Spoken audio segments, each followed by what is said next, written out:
بسم الله الرحمن الرحيم. السلام عليكم ورحمة الله وبركاته. مرحبا بكم مجددا في بودكاست منضدة. هذه الحلقة هي حلقة تحليلية لمباراة نهائي الكاس التي جمعت فريق الخليج فريق النور، وانتهت بفوز الخليج وحاز على كأس الاتحاد. وبالإضافة سنستقرأ له بطولة النخبة والفرق المشاركة فيها وأهم الاستقطابات. بالإضافة سنسلط الضوء على قرارات لجنة المسابقات الجديدة بما يخص المسابقات في الموسم المقبل. ضيفينا في هذه الحلقة الكابتن والأستاذ فرج. حياك الله أبو عبد الله. حياك الله أبو عزيز، وشكرا لك على الاستضافة في الحلقة هذه، ونتمنى احنا نفيد الجميع. وحتى لو حصل منا مثلا انتقاد لشيء ما، فاحنا ننتقد العمل وليس الأشخاص، من أجل الفائدة ومن أجل إبراز الصورة الكويسة لمحبوبة الجميع، كرة اليد. وبالإضافة للكابتن المخضرم القدير. أنا حقيقة اليوم مسرور جدا لأن قبل ظهور الدعوة ظهوره معانا في بودكاست منضدة الكابتن ناصر الضامن أبو حسين. حياك الله يا كابتن ناصر. هلا بيك أخوي عبد العزيز أو أبو عزوز، خلنا نقول، ومرحبا أخونا بعد فرج أبو عبد الله، وإن شاء الله نكون ضيوف خفاف على المشاهدين ونقدم شيء يستفاد منه، شيء يلقى استحسان متابعين إن شاء الله. إن شاء الله بإذن الله بوجودكم أكيد راح تكون الحلقة جميلة وممتعة ومثرية بعد. أبدأ في نهائي الكاس. طبعا فريق اللي هو الخليج وصل بعد الفوز على فريق الزلفي، وبالإضافة لأن فريق النور فاز بعد مباراة بدأت ندية بينه وبين الوحدة، إلا أن استطاع اللي هو فريق النور في الشوط الثاني كسر رتم هذه الندية من فريق الوحدة، واستطاع الفوز بفوز قوي جدا، وصل تقريبا إلى فرق 8 وصل ل 12 بعض المراحل، بعدين نزل إلى 8، بمعناتها أنه هو كان استحقاق الوصول للنهائي بجدارة. لكن لاحظنا في المباراة النهائية صار فيه زي ما توقع كثير من المتابعين أن فريق النور ما بيصمد كثير قدام الخليج، إلا أن النور تحضيره كان تحضير جيد، حاولوا بقدر الإمكان، كان سبق المباراة تصريحات توحي بأن ممكن أن النور يلعب المباراة بشكل مختلف. فعلا بدأ النور بشكل جيد، إلا أن بعدين في الشوط الثاني بدأت الفوارق الفنية شاسعة.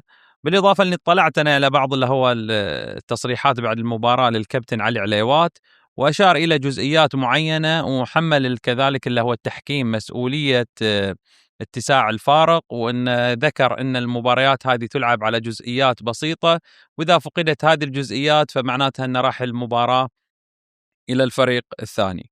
هذا ما عندي، بس الحين احنا نبغى نشوف ما عندكم ونعرف وش هو قراءتكم الفنية لهذه المباراة اللي حقيقة افتقدنا فيها الشوط الثاني للمتعة كرة اليد. شوف عزوز، بدينا والله بدي ابو حسين. بدين زين، تحملوني في الكلام اللي بقوله. المباراة يعني نهائي باهت، خلنا اقول لك صراحة، نهائي باهت بدون استنقاص، لا في نادي النور ولا غير نادي النور. امكانيات نادي الخليج الكل يعرفها، والشغل اللي يشتغل نادي الخليج، الاشخاص اللي يشتغلوا، الجنود المجهولين اللي يشتغلوا خلف نادي الخليج، التجهيزات، الامكانيات. يعني نادي الخليج اليوم يقارع اي منتخب خليجي، انا اقولها لك بالامكانيات اللي عنده. نجي الى اساس وضع الجدول. انت مباراه نهائيه تطلع فرق 12 فيها فرق 12 وصل السكور، بعدين ينزل الى فرق 8 لان الخليج بدل لعيبته، بدل ريحهم عشان النخبه. فهني مشكله عندك. نهائي في كاس انت مفروض تكون ند الند، مقارنه مباراه يعني اخذ وعطى. ما قصر فريق النور عفوا، ما قصر فريق النور، الكابتن علي العليوات ما قصر، سووا ما في عنده، ما مقدوره، لكن هذه امكانياته، هذه امكانياته. لا نكذب على بعضنا، ولا حد يعني يقول لك النور راح يوصل، لا النور مشكور انه وصل للنهائي. بس انت هنا في لجنه المسابقات، انا اليوم على اساس وضعت الجدول بدايه المباريات في دور الثمانيه، ليش وضعت الأهلي هي الخليج يلعب؟ هل هي قرعة أم هي نتائج مال الدورة السابقة، مال الدوري السابق؟ مفروض اليوم أنا عشان أسوي إثارة وضعية كويسة في اللعبة وأجذب الجمهور لابد أن أخذ الرؤوس الأقلام وأحطهم في مجموعتين. أنا اليوم أشوف الأهلي، أشوف الخليج، والأهلي هم يعني الأفضل موجودين في الدوري مع خالص احترامي لباقي الفرق. زين، ليش ما حطيت الخليج في مجموعة والأهلي في مجموعة عشان في الأخير يتلاقوا اثنينهم في النهائي ويطلع لك النهائي ذو قيمة عالية يعكس قوة كرة اليد في البلد.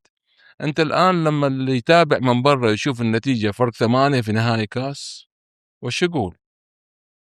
يقول يا عندك فريق واحد في الدوري فقط، يا إنه في غلط في الشغل الإداري اللي حق لجنة المسابقات في وضعية الجدول على أساس النهائي يلتقوا فيه الفرق بشكل كويس. احنا ما ننقص فريق جهود أي فريق. النور للأمانة على الليوات ما قصر، كان يلعب بداية المباراة ب7 للحد من قوة خطورة الدفاع الخليج، واستطاع في كم كورة واخذ وعطى، يعني الشوط الأول أنهى فرق 5 ما قصر، يعني النتيجة على فرق 5 16 11 لكن ما قصر، سوى ما في وسعه. الخليج اليوم يملك أدوات واجد للنجاح، يملك قائد خارج الملعب، يملك قائد في الهجوم داخل ملعب الصياد، يملك قائد في الدفاع مهدي سالم، غير الأشخاص اللي قاعدين يشتغلوا من الخلف، غير الأسماء الموجودين. الحلول موجودة عند الخليل في جميع المراكز خلاف النور يعني بعض الأوقات إن نلاحظ إن في الجناح الأشول يسحبه ويحط لاعب يلعب عكس يده، يضيق الملعب، هذا يسوي يضيق الملعب على الهجوم ما يسوي سعة. النور قاعد يعتمد طوال المباراة على قيصر أو على محمد عبد العظيم المصري أو على حسين المحسن في تخليص الكرة، خلاف الخليج كان كل السيستم شغال. فنرجع ونقول احنا نتمنى ان وضع الكاس انك لا تعتمد لي على السنوات السابقة في وضع الجدول، واعتمد على السنة اللي انت فيها. زي ما احنا شفنا السنة السابقة العام كان الصفا ينافس، في الدوري. السنة الصفا خبط، ما اعتمد على نتيجة الصفا العام واجي احطها السنة فوق، لا اشوف وش اللي عندي عشان انا اسوي عشان اسوي حماس واسوي ندية في الدوري ويصير وضعي احسن. وصلت الفكرة ابو عبد الله، بس هذه من شأنها وش بتسوي بعد؟ بتسوي عندنا لغط بالنسبة الى الفرق، بيقول لك ليش كل السنوات هذه انت قاعد تشتغل على نظام معين، السنة هذه قمت وغيرت النظام، بيطلع لك مثلا فريق زي الحين النور او فريق زي الوحدة او فريق زي الفرق اللي كانت اللي وصلها الطريق الى المباريات بهالطريقه، بيقول لك انت قاعد تتعمد انك تبغى تقصينا وانك تبغى الاهلي غصب انه يكون موجود اليوم في المنافسه مع الخليج، وكانما انت قاعد تجامل الاهلي وقاعد تجامل الخليج وتبغى تبعدنا عن المنافسه. اختلف معك. انت الان تقول لي ليش ما يعني لو سويت كذي بعض فرق بتحتاج، انت الان سويت الكلام اللي تقوله في النخبه. النخبه اليوم انت اضفت فيها بند جديد.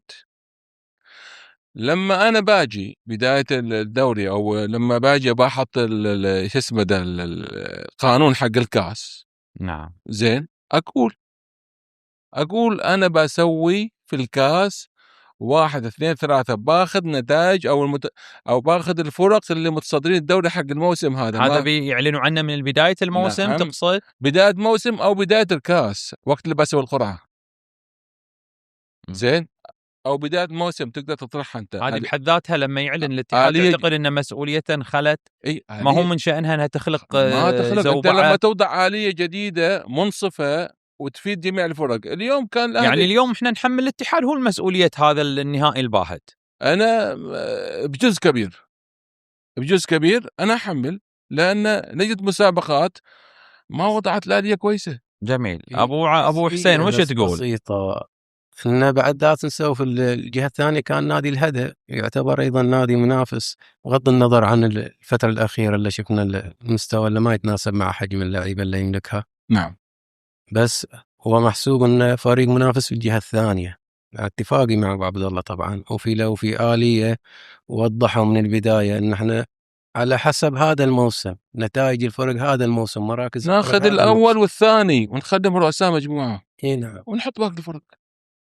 زين، بس الحين الوحدة طلع الهدى من المنافسة. بس القصد من البداية يعتبر الهدى برضو ضلع.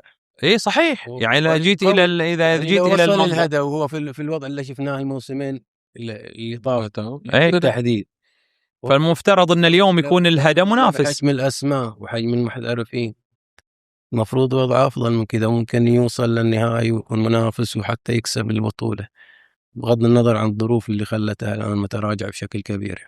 جميل. الحين ابو عبد الله ابو حسين، دام انك اثرت هذا الموضوع، الحين انا ابغى انا الاجابه من عندك. الهدى كان منافس خلال الموسمين الماضيين واستطاع ان يقتنص بطولتين محليتين وبطوله خارجيه. الموسم هذا ظهر بمستوى يعني في البدايه ممكن كان يحاول يظهر بالشكل اللي معروف عنه، لكن فجأة بدأ اللي هو الهدى يدخل في دوامة الخسائر، وبالإضافة لأن أبسط اللي هو الأشياء اللي كان ينتظرها جمهوره وهو التأهل من أمام اللي هو الوحدة ليقابل في نصف النهائي اللي هو فريق النور، لكن ما قدر اللي هو الهدى انه يوصل. خلينا نتكلم شويه عن الهدى دام ان احنا في ده، وبعدين بسألك عن النهائي. وش رايك ليش الهدى ما قدر انه يواصل ويطلع بالصوره الحسنه؟ اعتقد الهدى السنه هذه في مشاكل اداريه، في عدم استقرار، في تراجع كبير. حققوا البطولات اللي حققوها وبعدها شفنا تغيير في المدرب، ومن ثم بعد فترة تعود ترجع على نفس المدرب. بعض القرارات عجيبة وتثير التساؤلات، أنا أشيل مدرب وهو محقق إياي إنجازات وهو في أوج عطاء مع الفريق، وش الأسباب اللي أشيله وهو الفريق الحين متفوق معه؟ وإذا كان في أسباب مقنعة وش يخليني بعد فترة أرجع إلى نفس المدرب؟ فأكيد أن في قرارات غير مدروسة بشكل صحيح. في تحس الجو في نادي الهدى الآن مو مثل ما شفناه من سنتين، ذاك الحماس وذيك الروح إنهم يحققوا إنجازات ويسعدوا الجمهور الكبير اللي قاعد يحضر لهم. شفنا المباريات، بالذات المباريات الجولات الأخيرة في الدوري، مباراة الوحدة اللي خسرها في مكة في الكاس، كان مستوى باهت جدا جدا، يعني ما يتناسب مع حجم قيمة اللعيبة اللي يملكها نادي الهدى وطموح جمهوره طبعا. على ظهر الهدى أنا استضفت له الأستاذ محمد قرشي في حلقة سابقة، فقال لي، قلت له كيف قدرت تفوز على الهدى؟ قال لي إحنا مخططين عليها. يقولوا أنا قلت إلى الفريق إحنا بنفوز على الهدى، بنخسر الهدى وبنتأهل مكانه إلى النصف النهائي. كيف؟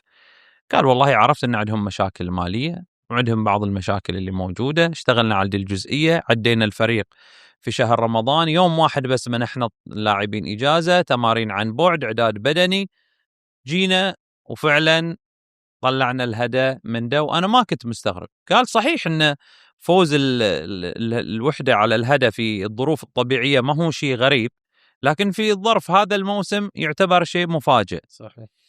في رأيك يعني أن الهدى هو اللي ما قدر يقرأ أن الوحدة فريق مستعد إلى وممكن أن يغلبه، خصوصا مع التغير الإداري الجديد؟ أعتقد يعني الوحدة طبعا كل فريق حاول يقرأ الفريق الثاني وظروفه اللي يقدر يستغلها، هذا ذكاء في كل فريق. بس يبقى الهدى هل هو قدم، ما بنقول المستوى المتوقع منه، حتى نصف المستوى. هل الأداء هذا اللي قدمه اللاعبين يتناسب مع أسمائهم وإمكانياتهم؟ أعتقد المستوى كان جدا غير مرضي، وأتوقع لو الهدى قدم قرابة نصف مستوى ممكن ياخذ المباراة، مع كل الاحترام والتقدير للوحدة. الوحدة انت شفت بداية الموسم كان على وشك انه اصلا يلغي اللعبة وتراجع في القرار، وبدأ يحسن في وضعه شيئا فشيئا، لكن ما زال الوحدة يحتاج عمل كبير.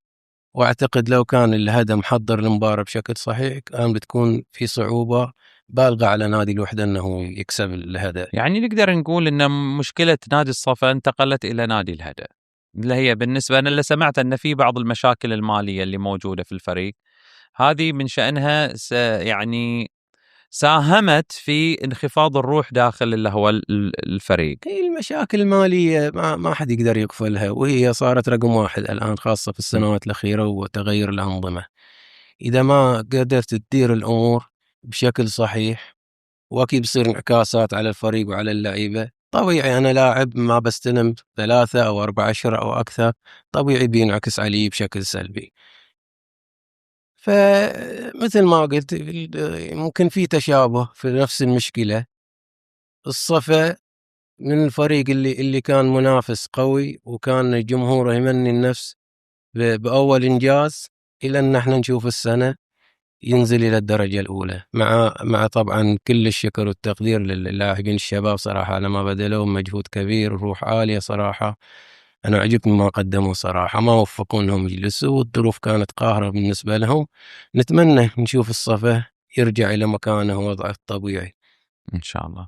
زين، الحين برجع إلى النهائي. هل كنت تتوقع أن النور يسوي شيء في النهائي قبل المباراة؟ يعني كان عندك التفاؤل كسنابسي إن ممكن أن النور اليوم بالروح وبالدعم وبالالتفافة الناس والجمهور ممكن أنه كان يسوي شيء لو على سبيل الدعم المعنوي يخلق المفاجأة، ولا تحليل منطقي واقعي فني أن اليوم ما حد يقدر يوقف الخليج؟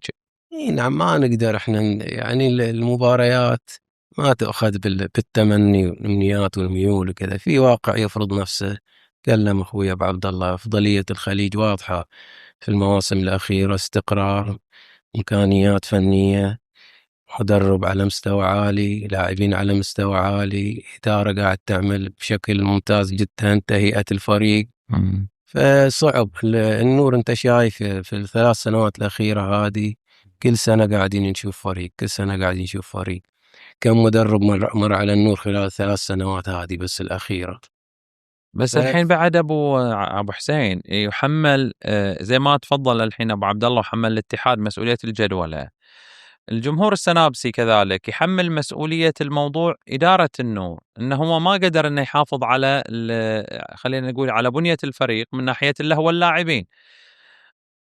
انا ما ابغى ازجك الحين في اجابة في مواجهة إدارة النور، لكن هل فعلا هذا هو السبب الحقيقي اللي هو خروج لعيبة النور؟ النور استقطب، يعني جاب علي قيصر، جاب حسين محسن، جاب اللي هو 2 محترفين، جاب اللي هو لاعبين، بس هل تعتقد ان اللي استقطبهم ما هم بنفس كفاءة اللعيبة اللي طلعوا؟ طبعا من الصعب انك تشوف لعيبة بقيمة اللعيبة اللي طلعوا من نادي النور. الدليل ان لما صار هذا النظام من اكثر ناديين خلينا نقول تضرروا هم النور ومضى. أكثر لعيبة عليهم على قولتهم العين والرغبة من الأندية، وأكثر لعيبة دوليين يمثلون المنتخب الوطني كانوا في النور ومضى. لذلك هم الفريقين اللي أكثر تضرر، وشفنا الهبوط الكبير اللي صار عندهم. النور مو بس خسر جيل قوي وحقق بطولات على مدى سنوات، إنجازات كثيرة. المشكلة اللي كان ممكن يسد الفراغ اللي ترك هذا الجيل وهذه العناصر القوية هم لحقهم في الموسم اللي بعد. يعني كان عندنا منتخب شباب وبعضهم دخلوا منتخب أول، مثل حسين فريج، مثل أحمد قصي، علي عادل، عندك حراس 2 جهاد محمد آل حسين. هذا الجيل حتى الصفواني انتقل للقادسية ورجع. اي نعم، فكان هذا الجيل ما عندك الآن انت بعض النجوم بعض جاية زين، بس هنا بعد في سؤال بعد يطرح نفسه اليوم.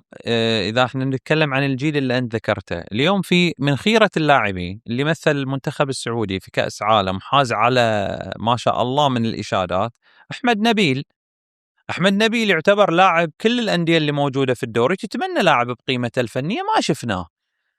في رأيك يعني هذا الموضوع عدم وجوده في فريق الأساسي هو موضوع فني بحت؟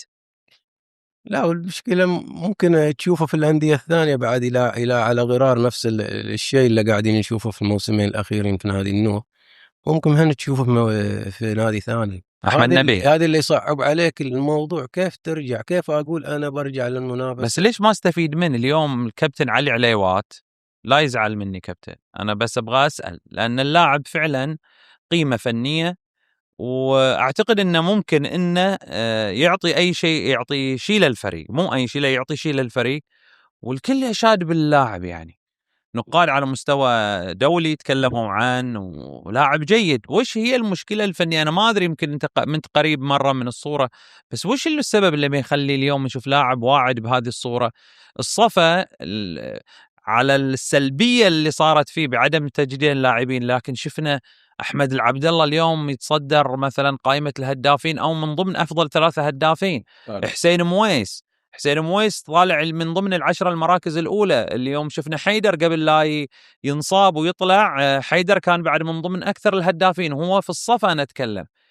اليوم نفس الشيء، الأكاديمية النور مو قادر يطلع إنتاجه يلعب في الفريق الأول. ما أدري وش وجهة يعني الجهاز الفني في الموضوع، لكن أنا كلاعب سابق ومتابع أنا أشوف أحمد نبيل المفروض من العام الماضي دخل الفريق الأول. صحيح. والسنة هذه كان المفترض خلاص، يعني العام نقول بدأ يتدرج في الفريق الأول، بدأ ياخذ وضعه، والسنة المفروض خلاص يعني زي ما ننظر لنادي مضر مثلا عبد الله نبيل السنة ما شاء الله لاعب أساسي في الفريق الأول وقاعد يقدم سجاد مرة جميلة، أيضا سجاد. فمفروض المقابل، وأحمد ما شاء الله حصل إشادات كبيرة، وزي ما تفضلت أخذ جوائز فردية مستوى منتخب ناشئين، منتخب الشباب، وقاعد يقدم روحه بصورة ممتازة جدا يعني. غريب القرار انه، واحنا قبل يعني كنا نتميز بهذا الشيء في نادي النور، شفنا مجتبى، شفنا عبد الله عباس، شفنا عبد الله حماس، شفنا نجوم كثير خشوا، مهدي قبلهم، يعني خشوا صغار وكانوا برزون مع وجود نجوم في الفريق الاول، لاعبين دوليين سبقوهم، لكن خشوا صاروا عناصر فعالة وهم في بداياتهم في دخولهم في الفريق الاول. فكان برضو لاعب زي أحمد نبيل كان ممكن يمشي على نفس الدرب يعني، بس ما أدري وش وجهة النظر الفنية اللي ما خلتنا نشوف أحمد السنتين هذه في الفريق الأول.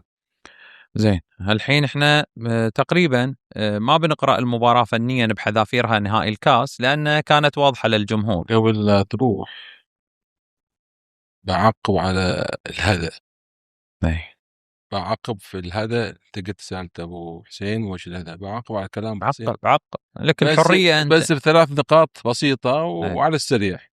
عدم استقرار الجهاز الفني.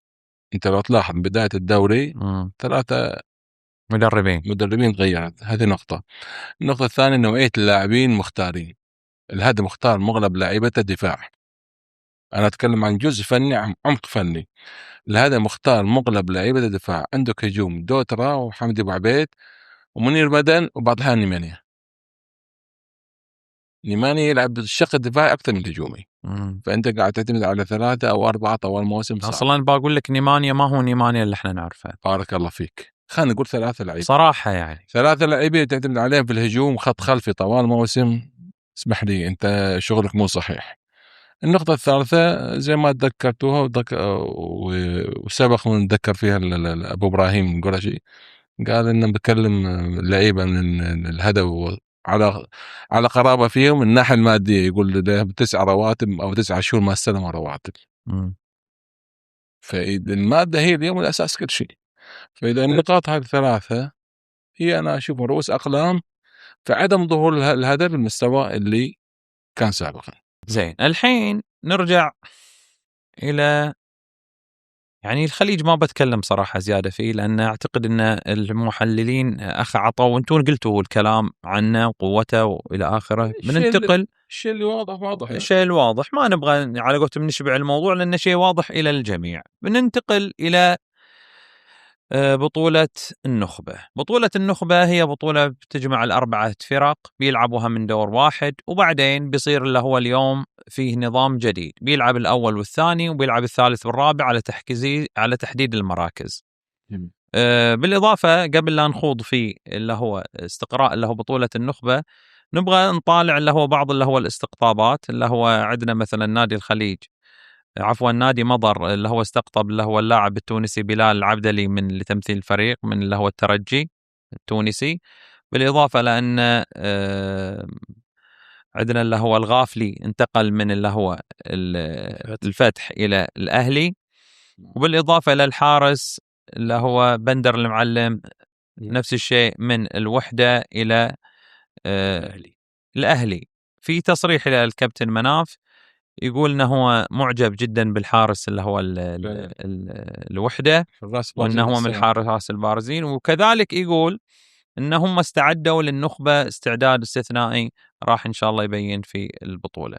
هذه الحين الاستعدادات المعلنه لحد اليوم اللي هو يوم الاربعاء قبل اللي هو انطلاق النخبه. انا والله سمعت فيها كلام بس ما ابغى اتكلم فيه عن استقطابات للخليج. يعني قصدك انها للحين مي مؤكده؟ مي مؤكده الخليج ولا هذا، سمعت بس 100% ما اعلنها الموقع الرسمي حقهم ولا شيء، ولذلك ما احنا متذاكرين عشان لا نقول بعد. زين، كيف تشوف اليوم اللي هو بطوله النخبه، وكيف تشوف المباراه الاضافيه لتحديد المركز الاول والثاني والثالث والرابع؟ شوف انا كوجهه نظري وجهه نظر شخصيه تتحمل الاصابه والخطا، فانا صدفه لله فانا اخطأت من نفسي. اليوم ارجع واعيد واقول لجنه المسابقات، انت يا لجنه المسابقات الله يحفظكم ويعطيكم الصحه والعافيه. حاط على لجنه المسابقات. اي لان الوضع قاعد يعني انت لو تقراها بالفكر وباجيك في الكلام وبتشوف هل انا صادق ام خطا. اول حاجه انت مسوي لي تلعب اول مباراه يوم الجمعه، حلو. النهائي متى بيكون؟ يوم الاربعاء، وسط اسبوع، صارت التمام. هذه نقطه. النقطه الثانيه انت بتلعب لي مباراه بتريح يوم وبتلعب لي يومين. البطولات العالميه، بطوله العالم، بطوله اسيا الاخيره تصفيات اسيا، يلعب لك يومين او 3 ايام وريح يوم وبعدين يلعب. انت هني وش الهدف اللي سويته يا لجنة مسابقات؟ تلعب لي يوم الجمعة تريح السبت، تلعب الاثنين الثلاثة تريح عفوا اثنين تلعب الجمعة روح الختام يعني يكون تلعب الجمعة تريح السبت، تلعب الأحد والاثنين تريح ثلاثة تلعب الأربعة. وش الهدف؟ وش الهدف ده؟ ليش ما أنت سويتها يعني الأدوار البدائية؟ ليش ما سويتها في يعني مثلا في صالة القطيفة؟ أول حاجة مثلا أنا بديها يوم الأربعاء أو بديها يوم الثلاثة، ألعب الثلاثة والأربعة زين، وريح الخميس، والعب الجمعة والسبت أنقلها إلى الخضراء. يعني ألعب اللي هو الثلاثة والأربعة في القطيف، بحكم أنت مشوار وسط أسبوع دوامات الناس، أنت تبغى نجاح البطولة، نجاح البطولة بالجمهور. اكيد. انت الان انت ليش قلنا النهائي نهائي الكاس وشفت الكاس كيف باهت؟ ليش جمهور ما فيه؟ انت تعدل جمهور النور مع شفت خالص نص احترامي، النهائي، شفت نصف النهائي مع خالص احترامي وعلى عين والراس تعدم بالكف بالخمسه كذي. زين، بس تتوقع انت لجنه المسابقات هي تتعمد انها توقع في هذه الاخطاء؟ حبيبي ما هو تتعمد، انا ما اقول تعمد، انا انتقد العمل ما انتقد اشخاص. زين طيب انا الحين سؤال يطرح نفسه. انت ابو عبد الله الحين احنا جالسين في الاستديو وانت شخصت الموضوع. المفروض ان لجنه المسابقات بعد انه يكون عندها الدرايه والمعرفه بان هذه المواضيع راح تاثر على حجم المسابقه وحجم جماهيريتها واعلامها والحضور. بالضبط، دليل ان ما في شخص فني يشتغل على الجدوى في لجنه المسابقات، هو شخص اداري. زي نهائي الكاس لعبناه متى؟ يوم الاثنين، الشخص الاداري الساعه 7 الليل. شخص اداري يبغى يسكر، صح له؟ صحيح. شخص اداري يبغى يسكر الدوري وانتهينا. لا، هذه لعبه ما نقدر. هذا اليوم دوري الاتحاد، دوري اليد اليوم انت بعد التاخير بعد 3 مواسم كانت مواسم قويه وحضور جماهير 4 مواسم بعد. انت يا ابو عزيز من بدايه الدوري لازم تكون عندك كاريزما. عندك كاريزما. انت قصدك روزنامه؟ روزنامه جاهزه، انا بلعب هنا وبخلص هنا في الملعب فلاني في المحل فلاني في الشكل هذا باليوم هذا من اليوم هذا بالشكل هذا، واعلنها على الانديه وانسق مع الصالات على اساس ان تكون الصاله عندي. لا تجي لي وقت البطوله تقول ما اقدر، الصاله مشغوله، الصاله مي عندي. مو ادري هذا عندك سنه كامله وش قاعد تسوي؟ اخاطب الصاله الخضراء، انا ابغى عندي بطوله النخبه في الوقت هذا. ليش انت تسوي نهايه في وسط اسبوع؟ كاس تسوي في وسط اسبوع؟ ليش ما سويتها في جسمه ده في نهايه اسبوع؟ زيد على ذلك انت الان لو فريقين لاعبين نهائي، قواي، قاعد مثلا قلنا الخليج لعب مثلا هي فريق ينافس وياه قوي وانتهت فرق 1 فرق 2 في وسط اسبوع تاريخ 27 بتجري بعد 3 ايام تلعب بطولة نخبة. مو صحيح. صحيح. اقل حاجة لازم تريح اسبوع. صحيح، خصوصا الحين لو نهائي الكاس يوم الاثنين ان الخليج مثلا لو كان مع فريق قوي وبيجي يلعب الحين بينطحن في النهائيات هذا ما بيجيك اداء، والاداره الخليج بتحمل لجنه المسابقات بتحمل الاتحاد. انتم تعبتونا. يعني تبغى تقول لي اليوم ان الخليج ما اعترض كثير على موضوع المسابقات لانه هو فايز؟ لو انصاب عنده واحد اصابه خفيفه مثلا الصياد، مثلا محمد عبيب، اصابه تحتاج الى 4-5 ايام عشان تتعالج، وهو بيلعب لي بعد 3 ايام. وش الوضعيه؟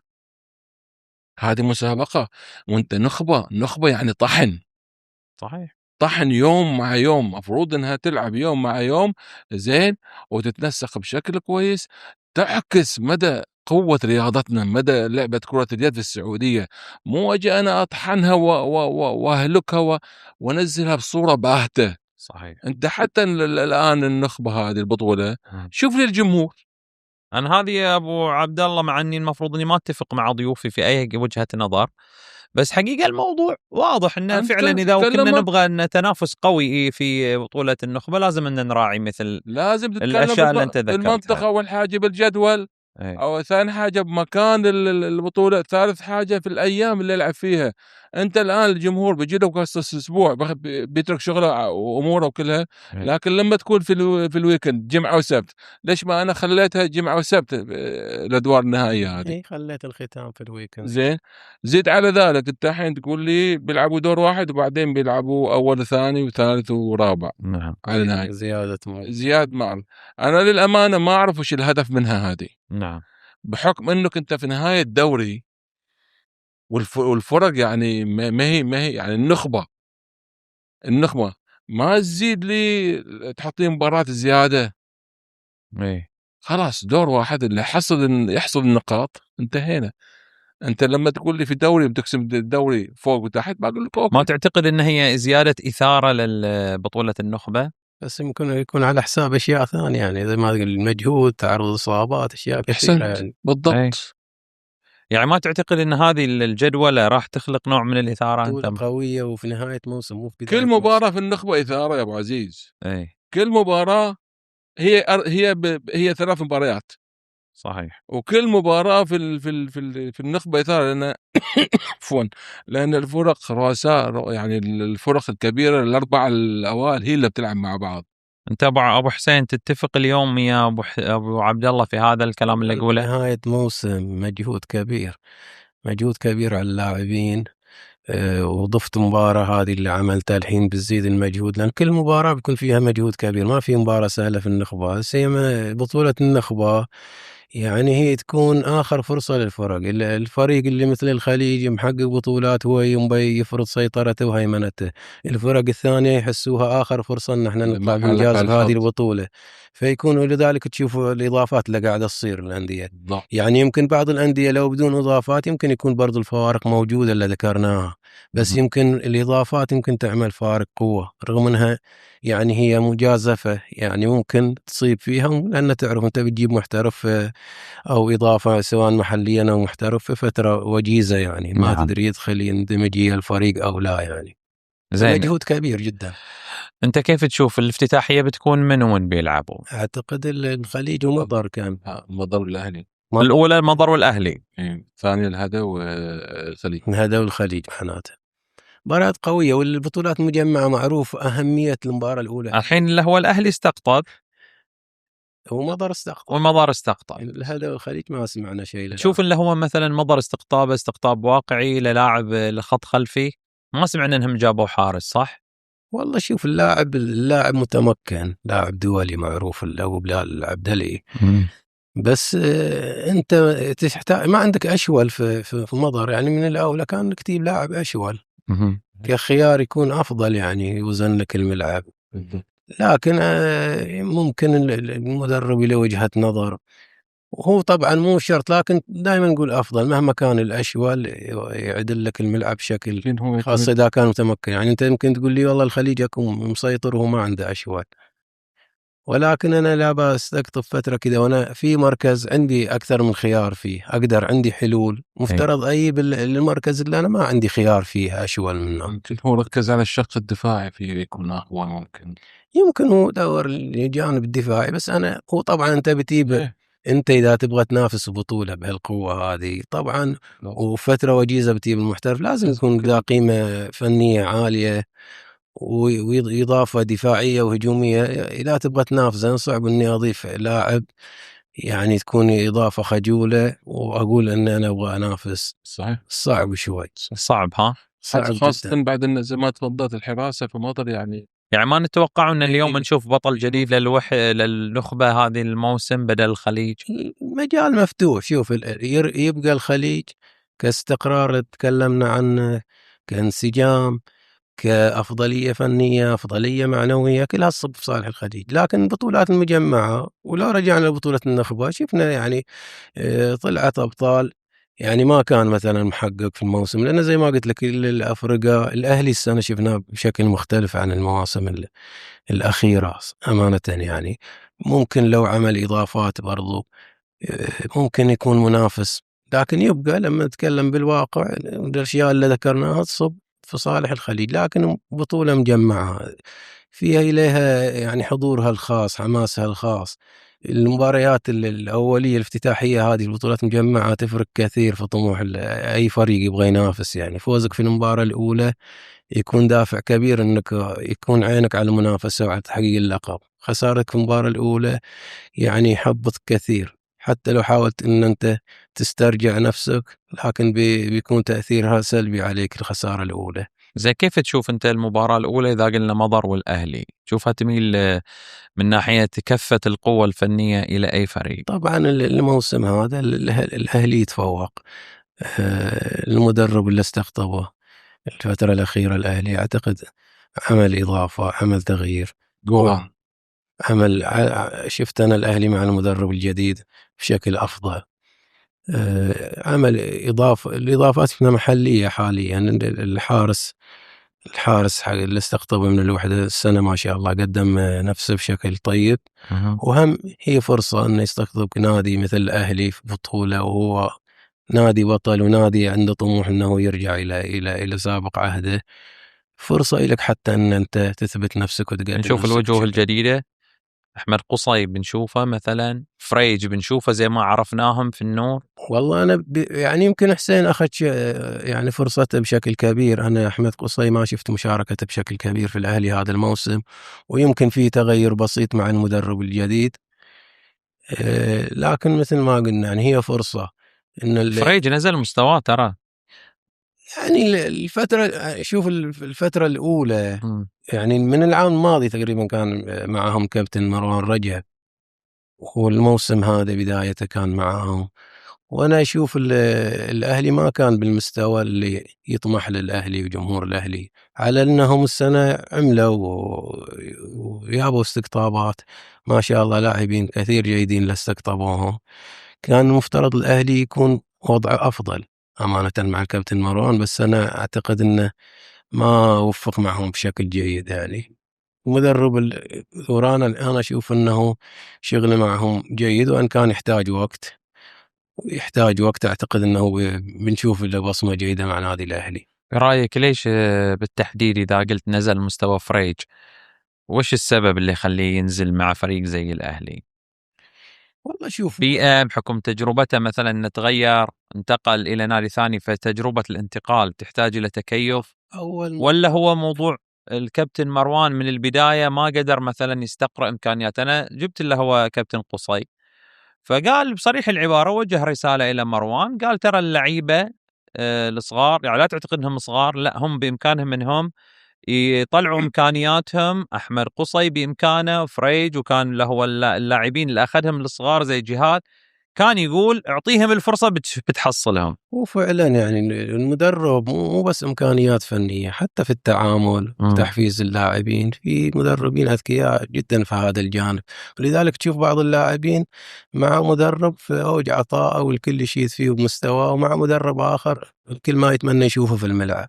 وش الفرق؟ يمكن تلاقي المدربين هذا يعني جوروا بعض على طول، يعني في فتره بسيطه من لاعب تتمنى وتشيد فيه وكذا إلى لاعب ما تتمنى تشوفه في الملعب. فأحيانا حتى تعامل المدرب وتحفيزه للاعبين إلى دور، خاصة لما يكونوا صغار في السن وقليلين الخبرة يعني. جميل. زين، تكلم اللي هو أبو حسين عن مظهر والأهلي. تكلم لي عن مثلا الوحدة، عفوا الأهلي، الخليج والهدى. وش تشوف فرص الهدى فيها؟ هل ما زال للهدى فرصة إنه يقول أنا موجود وينافس، ولا المشاكل اللي غلبت عليه في الفترة الأخيرة والجو هذا اللي شفناه بيكون موجود، أو إنه بيتغلبوا عليه من الناحية الإدارية والفنية؟ شوف، هني اللي يرجع الموضوع لإدارة النادي، كيف ما هي تقدر إنها تتغلب على الأمور المشاكل اللي عندها، وهي أساس كل شيء. إذا تغلبت على المشاكل اللي عندها وخرجت منها، فهي توجهت إلى إنها تنافس. اليوم خلينا نقول فريق الخليج فريق قوي وكل شيء مجهز له وكل عنده شيء، لكن ما هو فريق صعب إنك ما تكسبه ما دام إنه يلعب وفي ملعب حاله أي فريق يفوز ويهزم. زين، لكن أنت الهدى وش إعداداتك وش تجهيزك للمباراة هذه؟ هل أنت استقطبت محترفين أو استقطبت لاعبين يساعدوك على أنك تطمح أنك تفوز وتنافس على النخبة، بحكم أنك في الدوري هذا ما أخذت ولا بطولة، تحاول أنك ترضي محبينك وجماهيرك، أم أنت هذا بتحاول بس تسكر الدوري كيف ما يجي؟ هو يعتمد على إدارة النادي وش تبغى تسوي. نعم. زين، والخليج طبعا هو بيجي جاي المباراة وعيون على الفوز، عيون على اللقب. زين، إذا جينا إلى المضر والخليج. مضر والخليج، طبعا الخليج أشبعنا ممكن كلام عنه، وهو أجهز، هو طموحه، هو يحب يستغل الحقبة هذه الزمنية اللي قاعد يعيشها، ومن حقه طبعا إنه يحقق أكثر عدد من البطولات من الإنجازات. مضر يعني فريق أيضا مر بظروف صعبة، تغيرات كبيرة على الفريق. السنة هذه قدم مستويات يعني متذبذبة، بعض المباريات قدم مستوى جيد، بعض المباريات جدد الفريق هو يعني كابتن جعفر قاعد يحاول انه يظهر بصورة جيدة مع الفريق. قدروا انهم يعني يصعدوا الى النخبة، وهذا يعني شيء جيد بحكم الظروف اللي يعيشها الفريق. ومضر طبعا معروف بطموحه، يحاول انه يصارع ظروفه، يحاول انه دائما يسعد جمهوره، ما عندهم هذه الروح. يعني يمكن الاستقطابات اللي جت، هل هي فعلا تخشي الفريق بشكل قوي وتعمل فارق؟ يعني شفنا يعني احد بطولات النخبة اتذكر ممكن استقطبوا كابتن عبد الرحمن فيصل، وكان عندهم الكابتن اللي هو التونسي الاشول، ذكرني فيها امين بنور. اذكر امين بنور انصاب في اول مباراة في النخبة، كانت ضدنا ضد النور، وفازوا علينا، وبقى بلاعب واحد بقيمة عبد الرحمن فيصل اللي خشي هي الفريق بشكل ممتاز جدا، وقدروا يحققوا البطولة.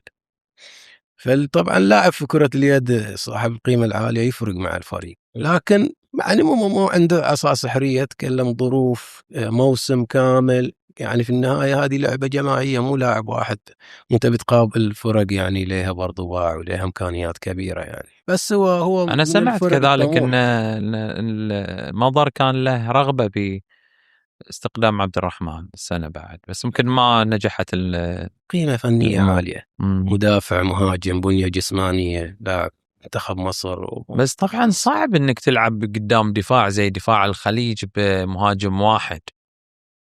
لا بس هو لا يعني اقصد الحين لو استقطبت الحين عبد الرحمن او العبدلي كقيمة او كلاعب كضارب، زين، حتى بطريقة اللعب الحديثة اللي قاعدين يلعبوها اضغط وبعدين سرع اللعب واخترق وادخل. وعنده اثنين الحين مضر يعتبر، عنده انه ده اللي جابوه من نادي قاسير الكويت اللي هو عرعر. ايوه زين، وعنده اليوم عنده اثنين مستقطبين. جميل، يعني عنده لاعبين. نعم. جميل. فمعناته انه ممكن نشوف خط خلفي اقوى من اللي هو ده. وبضيف كلمه على كلام اخوي ابو حسين، دخول اللاعب الساعد اللي هو اللاعب الضارب مع الفريق سهل، اسهل من اللاعب البلاي ميكر، اللاعب السنتر. اللاعب الساعد حضر له شغل يجي يضرب ويعتمد بعدين في الدفاع بيدافع مع بيخش مع الجانبي مع ده بشكل لحمة قوية، يعني بتكون مباراة قوية ميسا. زين، كيف تشوف الحضور الجماهيري؟ يحضروا الجماهير الفرق؟ نتمنى ان شاء الله. مضر بيحضر، انا اتوقع مضر، لانه مضر ناس تتنفس كرة يد، تعشق كرة اليد، وفي ظل ان الادارة الان قاعدة جابت لاعبين ذو قيمة كويسة، فاكيد بيحضر. زين، تشوف جمهور النور بيحضر؟ انا في النهائي ما شفت بصراحه الا عدد قليل جدا. هي تعتمد على المباراة الأولية بعد. ننسى المباراة الأولية نتيجتها بتعتمد على الشيء. أنا قاعد أسأل الحين أبو عبد الله، ترى نسيت إن النور مو في النخبة أبو، ترى عفوية، ترى ما قصدها، لا تقولوا والله ده. إن شاء الله يكون هذه أول نخبة ما يلعب فيها النور، صح ولا أنا غلطان؟ في بطولة اعتذر عنها ما أتذكر النور لظروف معينة، بغض النظر عن الظروف الطبيعية. أول بطولة كما وصل لها، بس في بطولة لظروف معينة اعتذر عنها. خل عنك اعتذر، احنا نتكلم إنه ما وصل. هذه أول بطولة ما يلعب فيها النور النخبة. أي كما وصل. هو طبعا أكثر فريق حائز على بطولة النخبة هو صحيح. بطل النخبة، هو 9 ألقاب. نعم، ويليه مضارب ب6 حقيقة. ما أبغى أقول زي بعض، لا تعليق. عموما احنا نتمنى انه يرجع اللي هو فريق النور كما عهدناه. صحيح ما أخفيك بالتنافس الطبيعي داخل الملعب احيانا احنا نبغى فرقنا هي اللي تفوز. انا كصفواني اليوم اتمنى الصفا يفوز لما يلعب ضد النور، لكن لما اكون شويه بعيد عن دائره التنافس واشوف النور خارج دائره الاربعه الكبار، والله يا ابو عزيز حقيقه شيء يعني داخليا انا ما استوعبه. اقطع كلامك بالخير. النور يشكر، انا اقولها، على انه موجود الان وباقي رغم الطيور. انت الحين قاعد تزيد مأساة النور ترى بهالكلام، رغم الطيور اللي طارت من عنده. انا اقول يشكر. انت لو تلاحظ الفريق قبل 3 سنوات، جيب لي الاسماء اللي كانت قبل 3 سنوات 4 سنوات. زين، بس ابو عبد الله بقول لك حاجه الحين، في رايك الموسم القادم من هو اكثر المستفيدين بعد القرارات الجديده؟ هذا الكلام بقوله بعد ما الحين تختموا الي تنبؤكم بمن هو بطل النخبه، عشان ما نبغى نطول فيها، نبغى نروح نقرا القرارات بشكل سريع عشان لا تطول حلقتنا والجمهور يقول وش قاعدين تقولوا. قول لي من تتوقع اللي بياخذ النخبه؟ انا ورقيا اقول لك احتمال الخليج. زين، نقرا لنا هالورقه وش كاتب فيها الورقه السحريه. ورقيا انا اقول لك احتمال الخليج، لكن في الملعب هناك امور ثانيه. وش الامور الثانيه اللي ممكن؟ الحين الاستقطابات اللي استقطبوها بعض الانديه واعلنت، بعض الانديه ما اعلنت. يعني ممكن ان نسمع اليوم الاربعاء بكره الخميس الاهلي ما جاب محترف اجنبي. الاهلي منو اللي اخذ اعاره داخليه؟ هذا منو اخذ؟ محد ما طلع شيء. يعني الهدف ممكن انه يجيب. اي انا سمعت انه في، زين، وش موضوع انه في شو اسمه ده، في داخل مفاوضات مع لاعب يلعب في الدوري الكويتي. داخلين في مفاوضات مع لاعب يلعب في الدوري الكويتي. ما تعتقد انه بترجع بالرادي على الهدف؟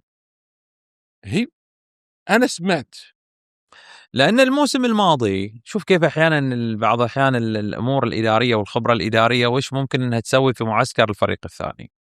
الموسم الماضي لعبنا النخبه وجصفه وقال بيستعير لعيبه واستعار. في هذه الاثناء لما استعار الصفا ودعم فريقه، طلع له هو الاستاذ علي محسن باعاره. انا مو استبعد انه هو بحث عن اعاره، ممكن هو بحث عن اعاره بس ما جاب او ما توفق انه يجيب اعاره. طلع بتصريح قال احنا نفضل اليوم ان بدل ما نجيب لاعبين من برا نسدد مستحقات لاعبينا. انتقلت، يعني هذا هو فحوى تصريح او فحوى الكلام. اذا ما قلت نصا فاسمح لي ابو حسن عشان لا تقول عليك. انتقل هذا التصريح الى معسكر فريق الصفا، وقاموا اللعيبه اللي ما استلموا مستحقاتهم فتره معينه في حاله من الغضب. قالوا والله كلام علي محسن صحيح، بدل ما تروح تجيب لي لعيبه اعاره وتعطيهم مثلا مبالغ اضافيه، اخي هالمبالغ اللي بتعطيها اللعيبه الاعاره اعطينا مستحقاتنا. وصارت هذه السالفه. هل اليوم الهدى يوقع في نفس الخطا اللي وقع فيه الصفا؟ فيمكن هذا يوقع في نفس الخطأ، هذا قصدك يعني؟ الحين هذا هو السؤال، الحين انا اقول لك محتمل، ومحتمل ان اداره النادي تتدارك وتعطي اللاعبين بعض المستحقات بحكم انه بخشوا على بطوله، اذا كانت الاداره مستعده وتبغى تسوي شيء في البطوله. فانت الحين للحين ترشح طبعا الخليج. بيجا ما بيكون عنده حل سحري للجمهور اللي ظل جمهور الهدى شوف ينادي ببيجا؟ ما تعتقد؟ لكن انت وش الادوات اللي عندك؟ اذا انت ما قدمت مباريات كويسه في الدوري وخسرت بعض النقاط من بعض الفرق يعني، وانت كنت بس كثير من الجمهور قالوا ان شو اسمه بيجا يعني مدرب مختلفة قديم. عن الفترة ما عنده الادوات، ما عنده الادوات. وش يعني ترسم؟ الادوات مين موجود؟ وش ترسم وانت رسام وما عندك ادوات؟ انا سمعت معلومه ولا انا متاكد من صحتها ولا حد ياخذني على اللي يقول لي ده. سمعت كذلك انه بعد ما انهزم الوحده من الهدى كان على كانه كان بيصير فيه بعد انهاء خدمات بالتراضي بين الكابتن بيجا وبين اداره بعد ما انهزم الهدى من الوحده. بعد ما انهزم الهدى من الوحده. نعم. هل هذا الكلام سمعتوه انتم بعد ولا بس انا اللي حد قال؟ لا ما اعتقد. هو من الاولى الان الهدى يحتاج عمل اداري كبير، اداره النادي واداره الفريق، كيف انه يطلع من الجو اللي هو فيه ويهيئ له البطوله. اولى من انك تجيب محترفين او اضافات. قول لي كيف يقدروا؟ اعطيني مثلا الحين وصفه على قولة اللي هو ابو ابراهيم قال احنا ما نعلم الاهلي ايش يسوي، احنا نعطيه الروشته. نعطيه الحين الروشته الى الهدى وقول له كيف يفوز. طبعا اول شيء الامور الماديه اهم شيء، على الاقل ياخذ جزء منها، اهم شيء ياخذ جزء منها ويصير في اجتماع من رئيس النادي اداره اللعبه. هذا الفن اللي عندك الان، كيف انك تقدر تطلع فريقك من الجو اللي قاعد يعيشه ومن الروح الهابطه اللي نشوفها في مباريات نادي الهدى الى انك ترفع معنوياته وتقدر انه يدخل بشكل مغاير ويكون منافس في البطوله. عندك الامكانيات، عندك اللعيبه يملكوا الامكانيات عاليه، يملكوا خبره عاليه، يملكوا مشاركات، يملكوا بطولات مثل هذه خاضوها كثير. بس كيف تهيئ الفريق تطلع من الحاله اللي واضح الاحباط اللي على اللاعبين. وانا اقول لك ممكن تشوف الهدف بشكل مغاير. فمشكله مو انك تضيف لي لاعب، تضيف لاعب ويشوف هذا الجو الموجود، بيصير حال اللعيبه الباقيين، ينتقل الجو السلبي عليه. اكيد. فهو شغل زي ما قلت لك، كيف الاداره هذه شغلها لما يصير في الظروف الصعبه اللي مثل هذه، كيف ان انا اقدر الان انتشل الفريق من الوضع اللي هو فيه. وهذه الاداره يعني انا ابغى متى اكون الوضع مثالي والفريق في افضل حالاته وكل شيء ماشي زين وكذا. لا، انا ابغاك الان، انا الفريق قاعد يعيش فتره صعبه، كيف اقدر انتشله منها. هذا عملك الان، وهذا اللي يفرق بين اداره واداره. جميل. ابو عبد الله، بنسكر ملف النخبه وننتقل الى قرارات لجنه المسابقات. اليوم كيف تشوف تقليص اللي هو المحترفين لمحترف واحد، مع ان انت من اكثر الناس اللي نادوا بقلت يا جماعه الخير قلصوا المحترفين، يا جماعه الخير قلصوا المحترفين لصالح المنتخب. كيف اليوم تشوف القرار؟ انا اشوف قرار جدا جدا جميل، وانا زي ما تفضلت من الاشخاص اللي مطالبين بتقليص المحترف لإعطاء الفرصة للاعبين المحليين للمشاركة بشكل كويس، وينعكس ذلك على صورة المنتخب حقنا. بحكم أن شفنا المسابقة الأخيرة اللي شارك فيها المنتخب بطولة تصفيات آسيا ما تأهل لكأس العالم، كان مستوى باهت. طبعا لكن أنت بتخلصه لازم تدرجيا. نعم. زين، يعني أنت الآن في الدور الأول بتجي تنزل للدور الثاني ما بتنط، تنزل على السلم. اللي بوصل لك وبقوله أنا مع أن لاعب واحد في الملعب فقط. جميل. لكن لو كان في لاعبين محترفين في الفريق مو غلط، بحكم أن يعني يلعب واحد بس في الملعب والثاني احتياط، ما يشارك إلا واحد فقط. وبحكم أن أنت اليوم في لعبة كرة يد، لعبة سريعة، صعب محترف بيقعد يلعب وياك 60 دقيقة دفاع هجوم رايح جاي. زين، لو في لاعب ثاني بيلعب هذا شوط وهذا شوط، او هذا الدفاع وهذا هجوم، او يتوزع بالاحمال بينهم، بحكم ان الفريق راح يمشي على نسق زي ما انت تبغى تخطيط في الاتحاد، زين، والفريق ما يتضرر وتعطي نتائج كويسه وتوصل الاهداف اللي انت تبغاها، انه يشارك محترف واحد. زيد على ذلك، انا ما اقول بس محترف واحد، اللاعب المواليد اليوم يعتبر محترف، انت تشارك بين 2 مواليد، فلو بعد خلوها مواليد واحد كان 100 يعني محترف واحد ومواليد واحد. اي والله كان صارت كويسه، لان اليوم المواليد يعتبر كمحترف في بعض الانديه، مواليد ياخذ قيمه محترف. الان مشارك عنده في ما في استفاده فنيه، زين. واذا ما يكون المواليد ابو عزيز، اذا ما يكون مواليد تستفيد فيه البلد ويستفيد فيه المنتخب واجراءاته خالصه، عشان لو احتاجوا الى المنتخب ما كان جاهز، ما كان موجود، فما يعتبر مواليد، المفروض يعتبر محترف. انا المواليد اذا كان هو جاهز، زين، واتمنى لو يكون بعد واحد مش 2. اليوم انت في لعبه ابو عزيز، لعبه تعتمد على السرعه. بعض الاحيان لما كنا نقيس اللاعبين في البرنامج الGPS، كان اللاعب يجري 4 كيلو ونص. 4 كيلو ونص مو جري عادي، 4 كيلو ونص جري فاست. من ضمنهم لما كنا في المنتخب كان حسين فريج كنا نقيسه بالGPS كان يجري 4 كيلو ونص. ما شاء الله. زين، تخيل قيس على ذلك اللاعب المحترف بيجري لك طوال المباراة ما بيكمل لك 60 دقيقة بنفس الأداء.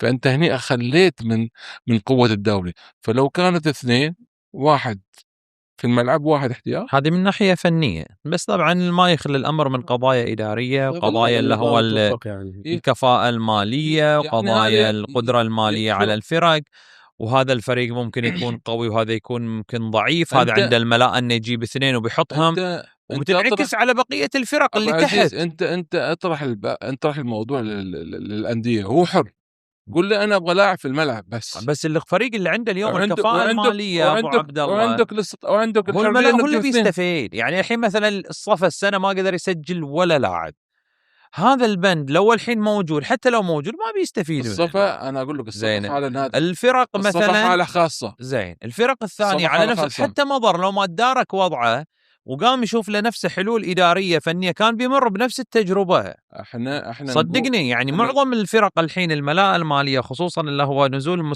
المخصصات بتستمر. ترى أنا في رأيي أن سلسلة اللي هو الكفاءة أو الملاءة المالية بالنسبة للفرق في نفس الاتجاه. إذا ظل اللي هو الخليج هو الأكثر ملأة مالية، هو والخليج هو والأهلي مثلا خلينا نقول الوحدة بعد نفس الأزمة يمر عندهم لجنة الاستدامة المالية، فبيظل نفس الفريق اللي ما زال عنده اللي هو يقدر يسجل هو اللي بيظل يقدر يجيب 2 لعيبه ويحطها على البنش واحد وفي الملعب واحد، وبتمشي الامور زي ما هي. انا اتكلم ابو عزيز الناحيه فنيه، اي انا فاهم تتكلم عن ناحيه فنيه بحته، ناحية فنيه، بس انا بعد انظر الى الجانب الاداري، بحيث انك تحافظ على رتم الفريق. وفوق هذا بعد بنقلص اللي هو مشاكل اللي هو الشكاوى في الاتحاد الدولي على اللي هو الانديه السعوديه.